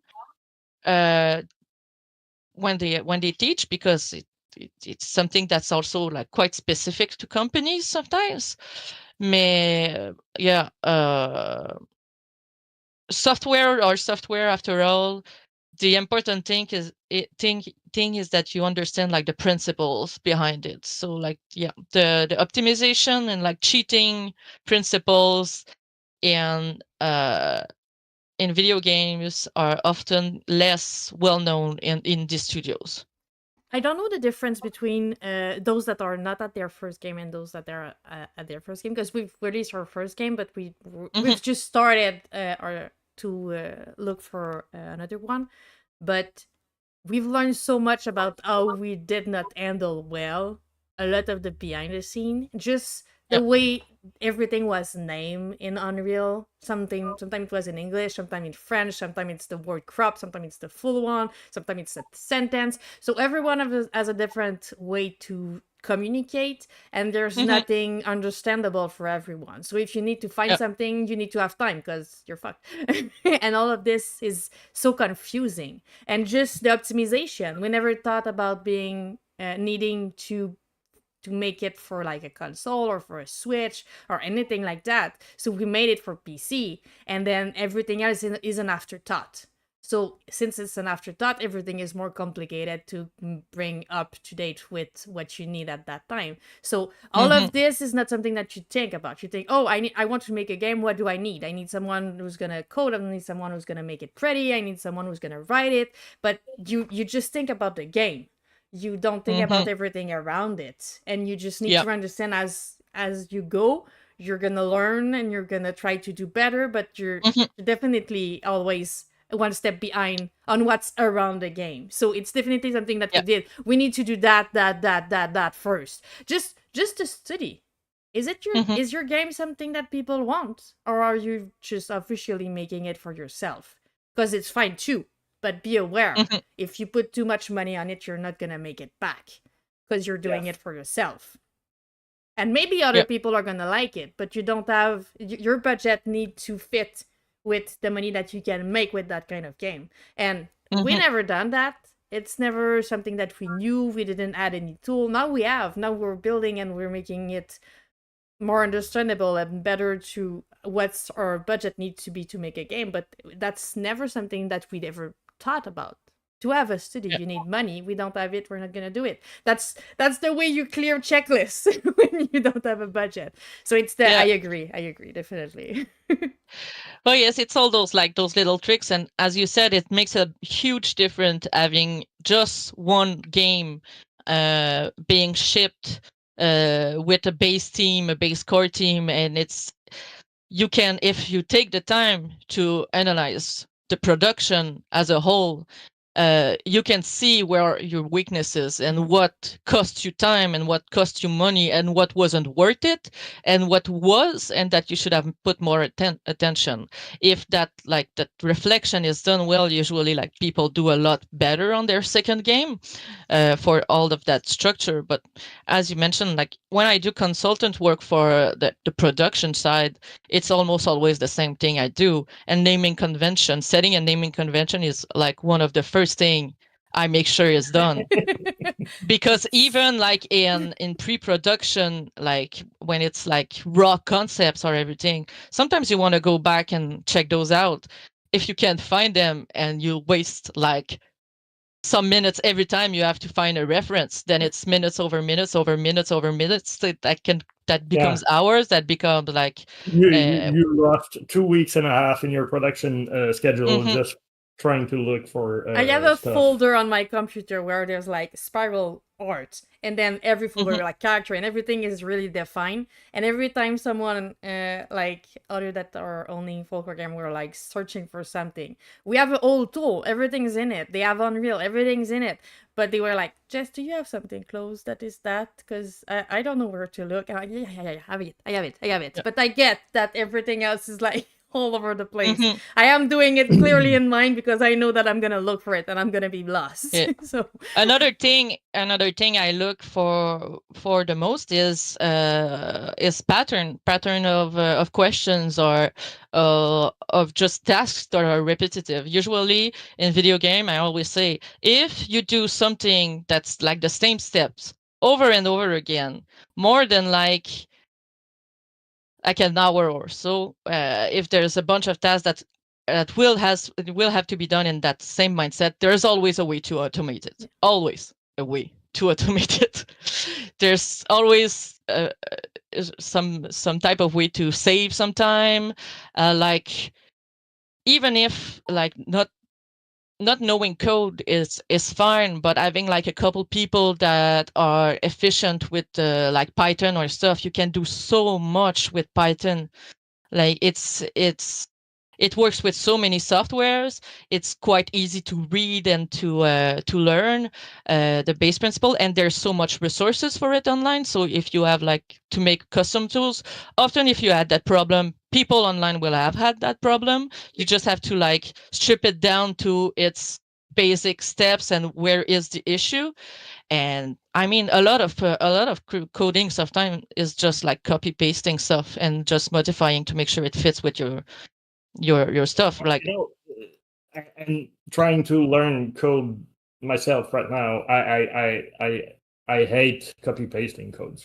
I need to write it down to remember it. But yeah, I understand that. but like an example for one of the first thing I did in Python was make tools for reviewing 3D assets at Binox for Call of Duty. So we had like some specific stuff we needed to check for. We had tools, but they were all like, and what I wanted was a toolbox that you just clicked one after the other buttons, and you could check everything if there was an issue.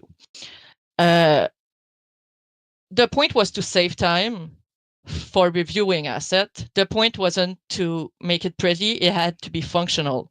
Why would I lose time creating UI in Python for this? Of course. No reason. Definitely. Yeah. I searched on Google. Okay, I just want like a panel that can pop on Maya with a different button that I can add some more or less. Find the code, and then you do what you need specifically, but it's not important, and it's not code that's going to be in the game. It's not like you're stealing stuff. It's not AI. Yeah. The super nice side of coding is like if you copy and paste one line, maybe there's like copywriting issues on some stuff, but like if it's open source, you can just like copy and paste and it's yours as much as it is the rest of the world. So Oh, I'm behind a bit. Yeah, I mean, on, people in oh, sorry. I was just saying I'm behind a bit on the comments. It was Brett all along was saying that at the UCAT they were using Perforce, but they were not like game engine. They were not really thought about the game engine. And Noka was saying being creative in making a game look like you want even to it cannot technically do so. Like fake things to have that 60 FPS that user does not even notice. And was also saying that Python is a really nice language. I've heard Python often, never seen or use it or like look at it, but again, me and coding are two different words. But as I said, I'm not like an expert, and I wouldn't have been able to do that toolbox like by myself, alone, like with no internet help. Yeah. But I used the resources I had, like some stuff I didn't know how to do in Python, but I knew how to insert mail code in Python. And mail code is basically just like the name of the commands in Maya. So you click on a button and you can have access to what the mail code is for.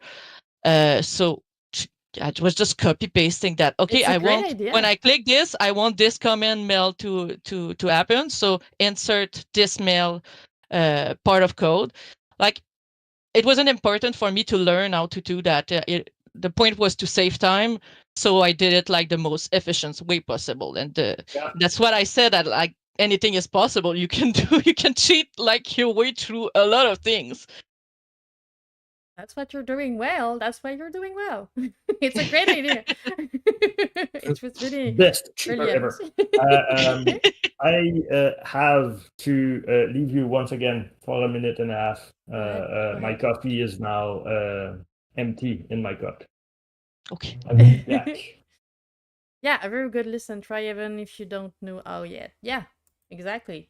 Definitely. When I start working in the game industry, I had nothing to do with it. It was my creative director, who is my brother.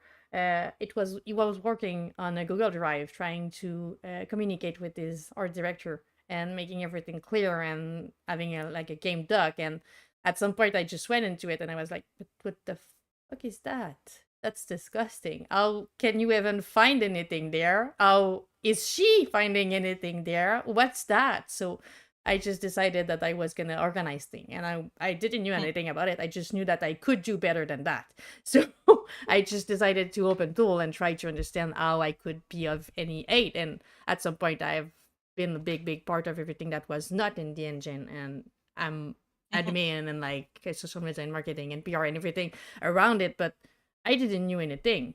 So just trying to learn, trying to make things work and find better way to do it than what's already there. It's already a good way to do it.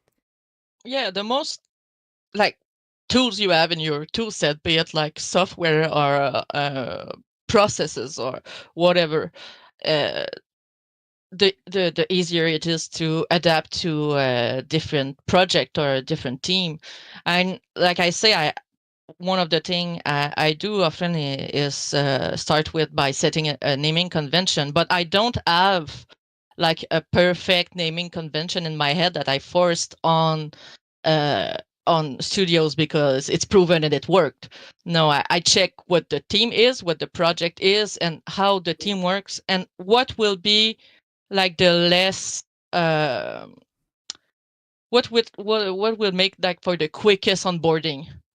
The less effort Like, that they're gonna put trying to fit that naming convention. Because if they yeah, don't, they're not gonna do it, and it's to redo again. But yeah, it's a good idea to see it that way. yeah, if we know we're gonna have like maybe like all the team is French, okay, but we know we might have like collaborators later outside. Okay, well, we're gonna do our naming convention in English just to make sure that if someone else chimes in, the person will be able to find. So it's a lot of things like that to just like adapt to what is needed for the current context. Since you're mostly consulting and you're more on the everything around it than modeling right now, do you have like a favorite act of like being in an indie studio? Do you prefer like project managing, just consulting, or just like the art side or the coding? I know that all of them work together and they make you. And but do you have like a favorite part that like when you have to work on this, you're excited and it's like, oh, I get the chance to do my favorite thing. Often I like one thing I like a lot is to solve like technical art issue. Okay. So stuff with I'm really passionate with optimization. I'm like I love doing UVs and like topology. I'm a weird artist on that. Like usually it's the part that people like the less. But I'd say other than that, since like teamwork is one of the big thing I love in game development, I think like my favorite actual task would be like coaching artists. Oh. The lead artist part. So working with people that do like like super beautiful stuff, and I can just like give them the little like trick or tips or just to push it a little bit further, and seeing them like getting better and sometimes coming up with like question that I've never seen like and like a senior artist that has this pipeline all set up, like thinking about these stuffs. And sometimes it makes for like super fun discussion, super fun research. And every time I work with like starting like a junior artist in the game industry, sometimes they have a lot of experience in their background, but junior in the industry, it's always like a super experience. They're always like super passionate, super involved. They really want to like get better and make it pretty, and like they're always like super open to criticism, but it's always like a good back and forth. I'm not like a tyrant. I don't like being mean to people or whatever. So I just like working with passionate people and creative people and feeling useful in helping them be better. That's really cool. No. I don't want to. Well- I know you wanted to question about le joueur du grenier, so I don't want to. I was going so you don't straight have for it. time. You Okay, read go my ahead. mind. Go ahead. All right, Because cool. I want you to have the 'Cause- time for it. I know it's already 2:30. well, I mean, it's more. Okay, so that question is more like a fanboy kind of question. We accept all questions. We do not judge. What We you do not people in the judge. chat don't realize is that this week, although it's all us, we have sitting with us an international YouTube superstar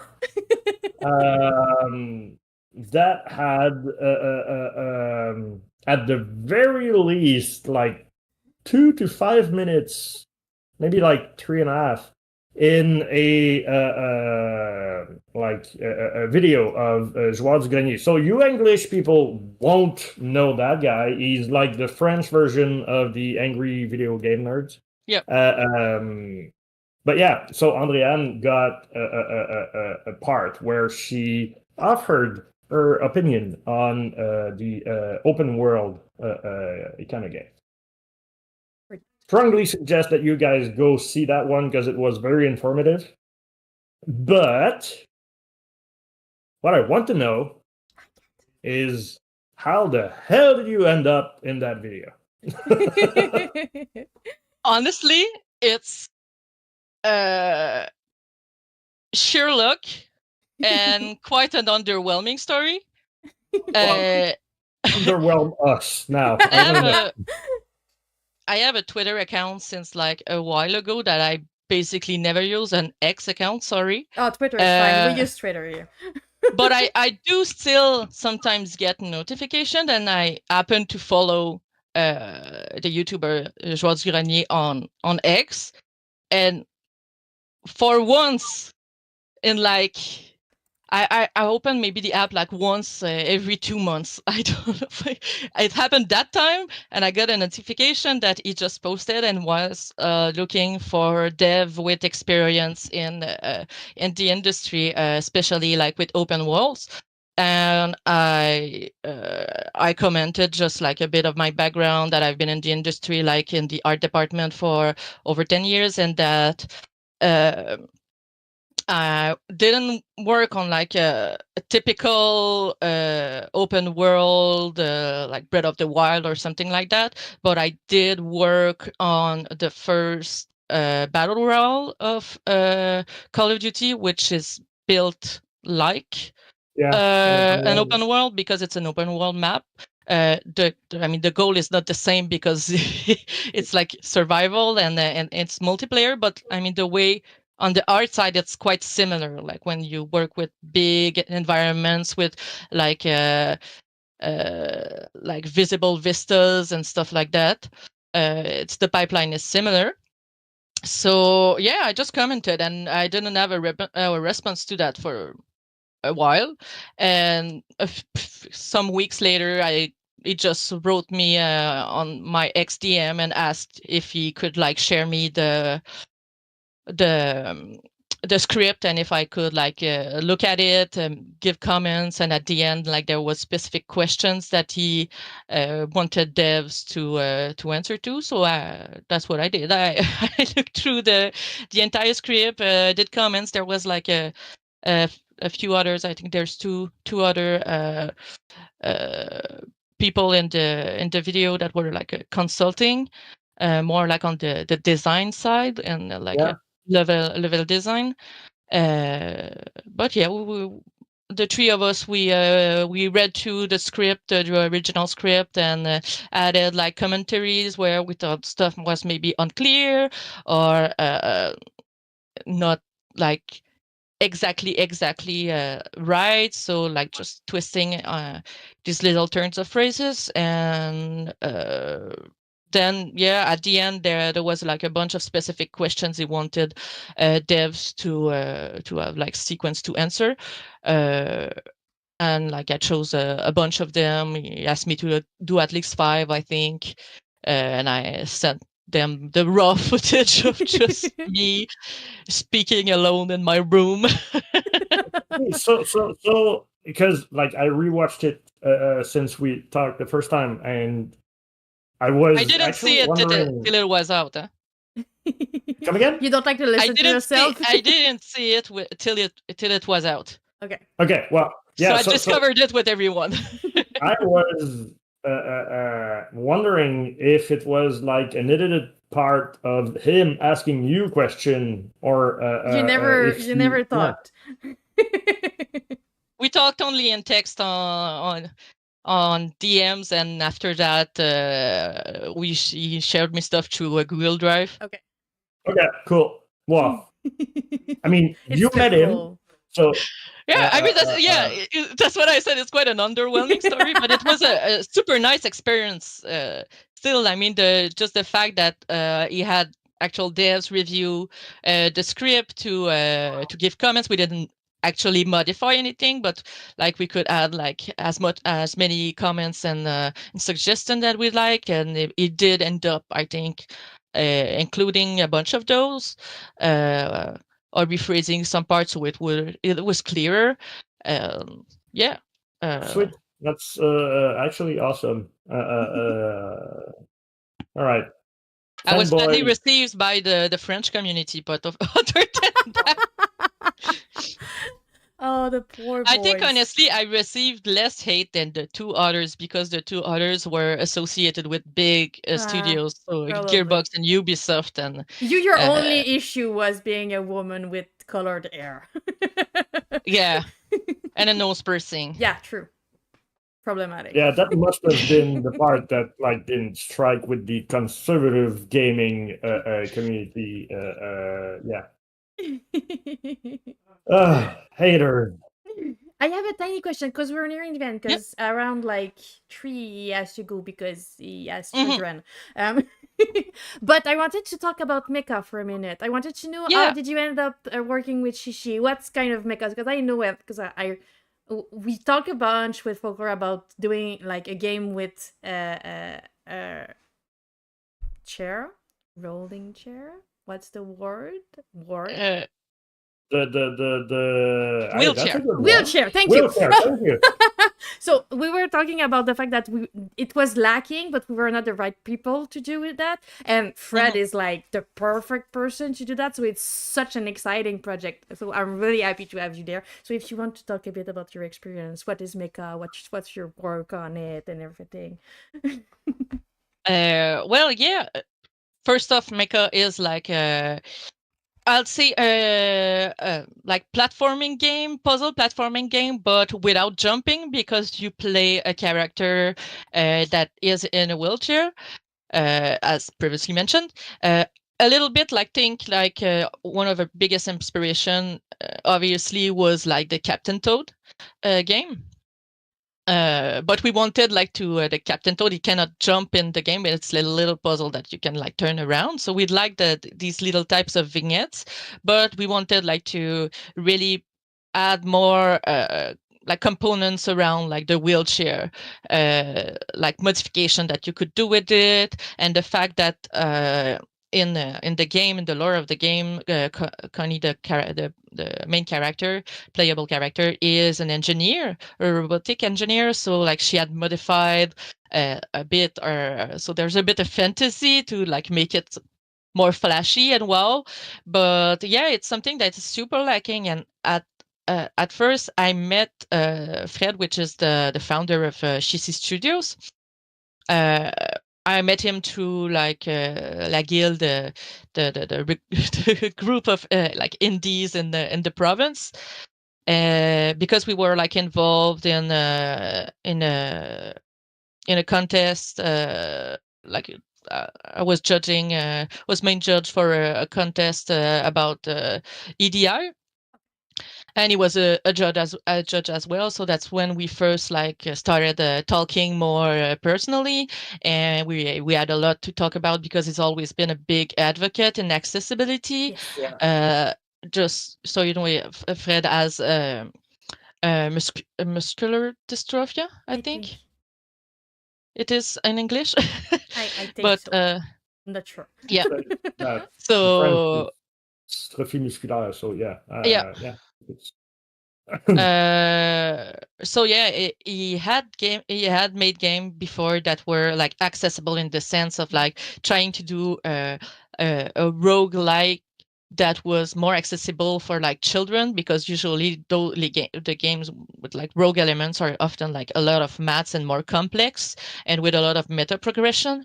So like he simplified the concept to make it more accessible, but then he wanted really with that project to do something that was more representative of the disabled community. And when he started working on that project, he reached out to me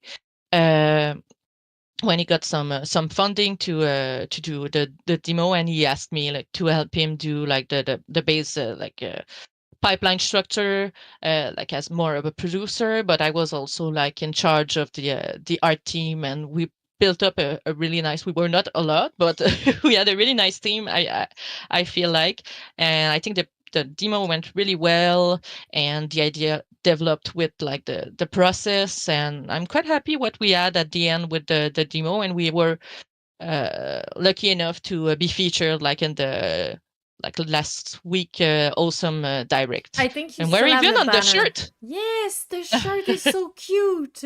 Yeah, on the left you can see our character Coney, the reimagined version for the shirt. I love it so much. I'm I gonna can't wait to get mine.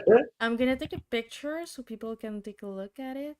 But yes, it's so cute. So cute. Oh yeah, if people are curious, Mecha, the demo from Shishi Studios, is available on Steam right now. There is a few level you can play to get a hand of the mechanics. Of course, it's still a work in progress, but there's a lot of good ideas that were already started that I know Fred kept working on, and it's just a matter of time until we give another big push on the project to it's so make it exciting. to complete game. We needed a game with a wheelchair. It's so cool that it's being done, and I like that it's a platformer, because every time we were talking about it, we're like, we don't want just like a narrative game. We don't want it to be about the wheelchair. We just want the person to have a wheelchair, and everything is it's gonna be tailored to that because it's something huge. But it's so cool. I love the idea. It's an amazing thing. And something really clever, I think, that really made me like fall in love with the concept when Fred pitched it to me, is that one of the things he had in mind, since it's like a platformer and there's to be obstacles stuff, is to use the actual obstacles he faces like every day in life with being in a wheelchair. Like some terrains are not appropriate for. There's stairs, you cannot take the stairs. So we added these as most of the obstacles in the game are stuff that you can see in real life that are not necessarily obstacles for like able people, but for disabled people it becomes like a platforming game, basically, like to just get around the city. So yeah, there's some orange cones and rocky terrains and stairs that are inaccessible and that you have to find a way around. That's really cool. I'm looking at the trailer. I've shared the Steam page and the T-shirt page in the chat if anyone wants to take a look. The T-shirts are also, the profits of the T-shirts are for charity for Trans Pride. Oh, cool. Okay, cool, nice. If I'm not mistaken, I don't remember the name, but it's on the website for the T-shirt. It's all written down. We're working with Serenity Forge to fundraise for Point of Pride. Point of Pride, yeah. That's so cool. And they have do we have something like a release year of the game? Do we know about it? For Mecha, there isn't a proper release date for it yet. Cool. The production is still ongoing. That means that we need to wishlist it to know when it's gonna happen. Exactly. Exactly. There's a Discord of the studios as well. I'm in it, so I'm gonna try to. Oh no, I can I without? Can I? Yes. All right. While you do that, Jess, do you think it's time? Time? Okay, time. Time for. I mean, I was. Yeah. All right. Time for the big questions. Yes, you can go ahead. We need to have you back to talk about the collective. When you're gonna be ready, hit us back, and we're gonna, because we didn't have time to look through it. So I want to talk about it later. That's fine. Anyways, it will be more like interesting to speak about it when like it's officially out and working, and people that can visit the website and contact us. Excellent. We'll have you back for that. So yes, you can go ahead with your big question before the end. Yeah. I'm ready. So those are deeply personal questions, right? They are sometimes troubling. Sometimes it can bring out tears and or anger out of you. And we, as like a team, understand whatever reaction you may have about those questions. It's totally fine. Be totally at ease. There is absolutely no worries to have. It's getting worse every time you're trying to hide that question. To come up with new stuff every time. It's hard, right? Yes, hot dogs, I think, could be considered sandwiches. Scandalous. Was that it? Am I close? No, it wasn't, but it's as important as a question. Yes. So you got the sarcasm out of the way. Yes, I believe Silksong will be out this year. Sorry. Okay. So what I want to know, what we want to know, is your official all-time top 3 best game of your life ever. Up to.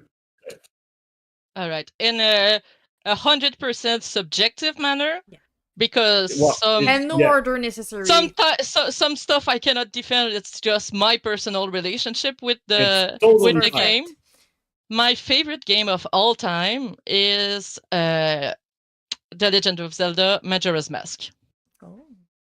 It really, like, I don't know, it stayed with me. This game is like something very special to me. I love it to death. Hold up. Let's dwell a bit deeper on that. Okay. Why Majora's Mask instead of Ocarina of Time? What's the big difference between those two? The tone and the story. Oh yeah. 100%. I know a lot of people don't like the time mechanic in the game, but I honestly find it so clever. Like the fact that like people, they have like their routines, and they do like the same stuff all, like they have like these 3-day cycles that they do, and it repeats and it repeats. But then when you start like on a quest, then you influence a little bit of something, and then it changes what they do in the next days, and you have to, like, it's some kind of the puzzle, and you have to like really interact with the characters more, and like read, like you don't have to read a lot of the story. You don't have to really understand that much of the story in Ocarina of Time to like go through it. Like it's nice, but I think the story is more personal with Majora's Mask. There are more like touching moments when you really take the time to like read and talk to the characters, and do like not just the main quest but the side quests.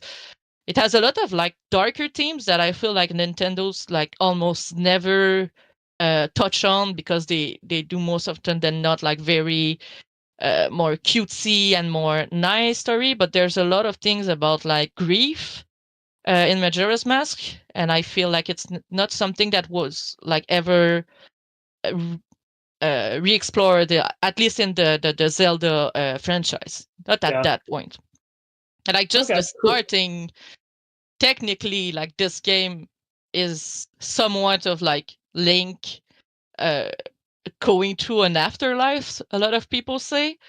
So there's a lot of theories and deep lore. It's like a very like, I think it's a different entry, but it still has the like feeling of adventure and like all the good points that I enjoyed in Ocarina of Time, but with like a more personal, more deep story. So yeah, and I'm not one to complain about like the time mechanic, especially like if you take the time to talk to the characters, you know that there's a song to slow the time, and a few songs to control it. So like, oh, that's sweet. All right, so that's your number one. Number two now. After that, it's gonna be a little bit more difficult. It's a tough question. I have a very, very big attachment to the Dragon Quest series, but specifically the 8th opus, the Cursed King, I think it is. But I did enjoy a lot I think it was the 11 one with the super tree of life and everything. Like the last big one that they went out, it was like it gave me a lot of nostalgia from the one on the 8th one. The writing in the Dragon Quest game is just insane.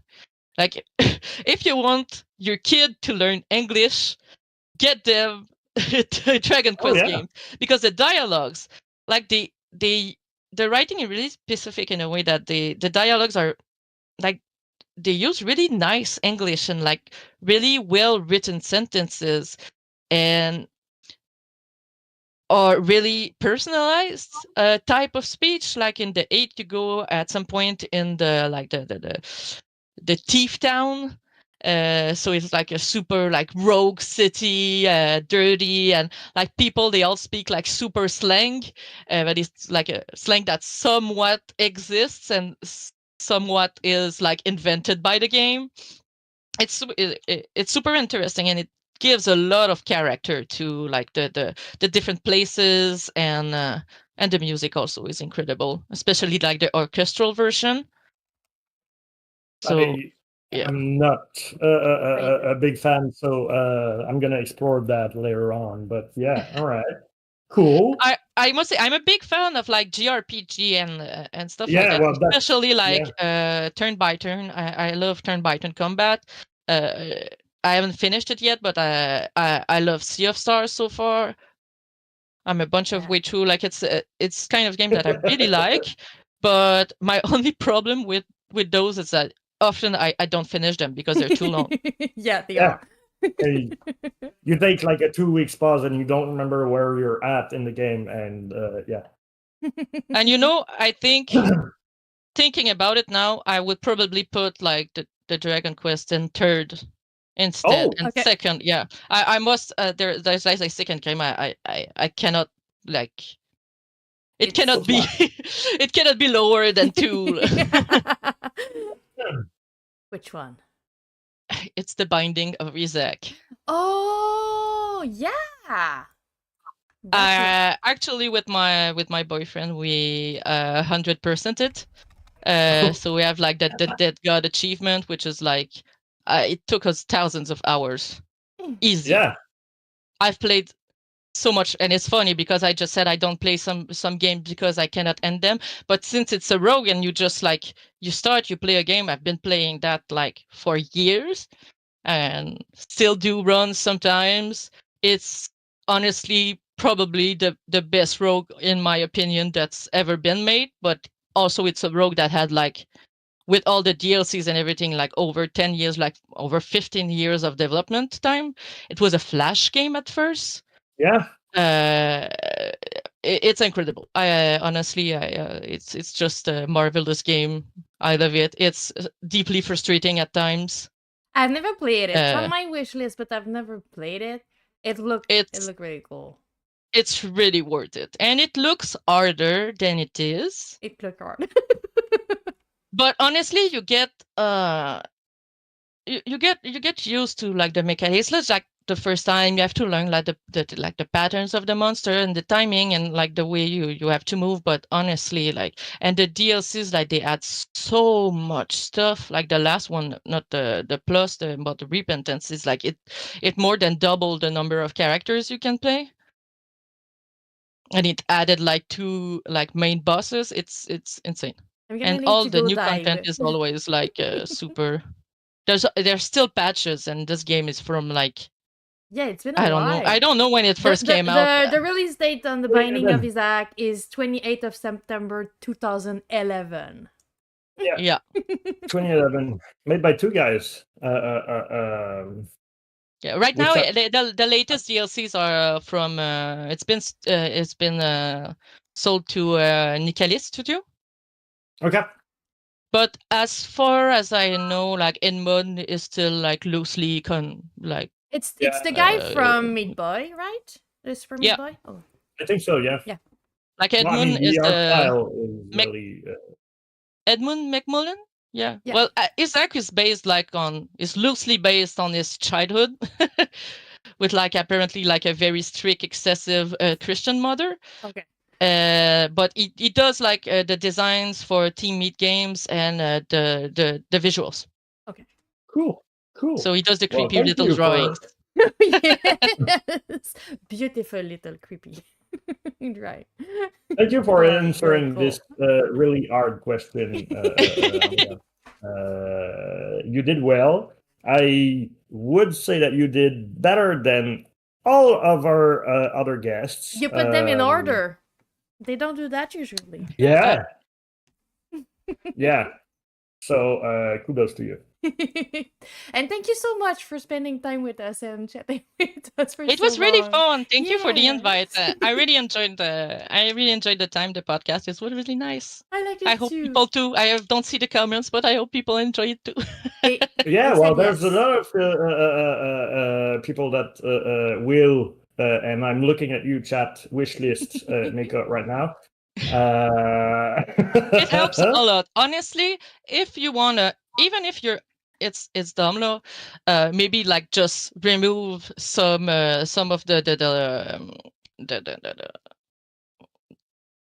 sorry, the notifications from Steam, because I get a lot of emails myself. But if you want to encourage an indie studio, a small studio, honestly, you don't know at what point wishlisting is important and helps, and it's free. Yes. It's not like pre-ordering a game, or like it's not like backing a Kickstarter, but just like sharing the game, and wishlisting is like it makes a whole lot of a difference. Like factually, like just so the visibility, you have a higher wish list, and you're gonna be shown more. If you want to be part of event, they're gonna ask you for your wish list. If you're searching for a publisher, if you have already people that wish list or funding, you're gonna need those wish lists. So if you wish list a game, you're showing that game is someone is waiting for it. So it's really helping a lot. So yeah. Definitely. Even if you're not sure because you haven't played a demo yet or whatever, honestly, it's just like a big kudos, and for smaller studios, it makes a whole lot of a difference. And it's helping other people discovering the game. So even if at the end you're ending up not buying because at that point you're not playing that kind of game, or you have something else, or you want to wait for a sale, it's still helping other people to find and discover that game. So thank you so much. Absolutely. And we'll have you back, as I said, because I want to talk about that collective. So we'll have you back. I would love that. I really would love much. that. So thank you. Everyone have a great day. Oh, you want to say? Yeah, well, I mean, yes, I hope that you two have a great day, Jess and Aliane. Although we have a streak of rating out. Yeah. So we need to do it, and I know that like we're. I'm gonna rush. Yeah, this you're thing gonna out run away. But let's not lose that streak. And if anyone knows someone. Yeah. Who could I go to? we could take it because, like, right now, I don't know. Yeah. I only have the. I have a lot of French people, but I don't have a Yeah, lot I of do too. English people right now that are on. If anyone Weird has someone time that they zone. would like to rate, we can go to them. And if not, I guess that Maven, we're gonna close. start streaming. We're gonna raid you. But in any case, I don't have anyone on my side that I could bring us to. So Well, there's Zetsy's friend, Mr. Cheeks. do you want to? I might share? have someone at some point Oh. if you're interested to Yeah. have Yeah, like yeah. Go ahead. That's the. Oh, for the dev talk, yes, please, of course, send us. She's not actually a dev, but her experience might be very interesting for you. It's actually my friend who is in VFX, but she's also a Twitch streamer and a Capcom official creator. So she has like a mix of experience in movies, and she worked on a lot of big series. She's a big gamer, and she's also like the we like Twitch all streamer. formats of like the industry, so definitely, yeah, I would like to have a. And she speaks both French and English, and I know she's not shy to speak English, so maybe I could ask her. Yeah, that could be fun. If she's interested, share the way we are too. All right. Okay, you're talking about Lieutenant Cheeks on your side, Anto? Yeah. Cool. I'm gonna go check it out. I mean, he only has 5 people, so maybe it would make his day in the same time. It's gonna otherwise... be a quick read and run. But thank you so much for everyone who's gonna follow us on that adventure. Thank you. And if you can say hi and share the love, we appreciate that. Thank you everyone for being there. See you next week for another dev talk. It's gonna be in English too. And then have a great rest of your day or night or morning, depending on where you are. But thank you. Bye-bye. Bye-bye. Bye-bye. Yeah, no, I don't have a read message. We don't have that. We need to work on that. Yeah. So at some point. Next time we'll have that. Bye-bye.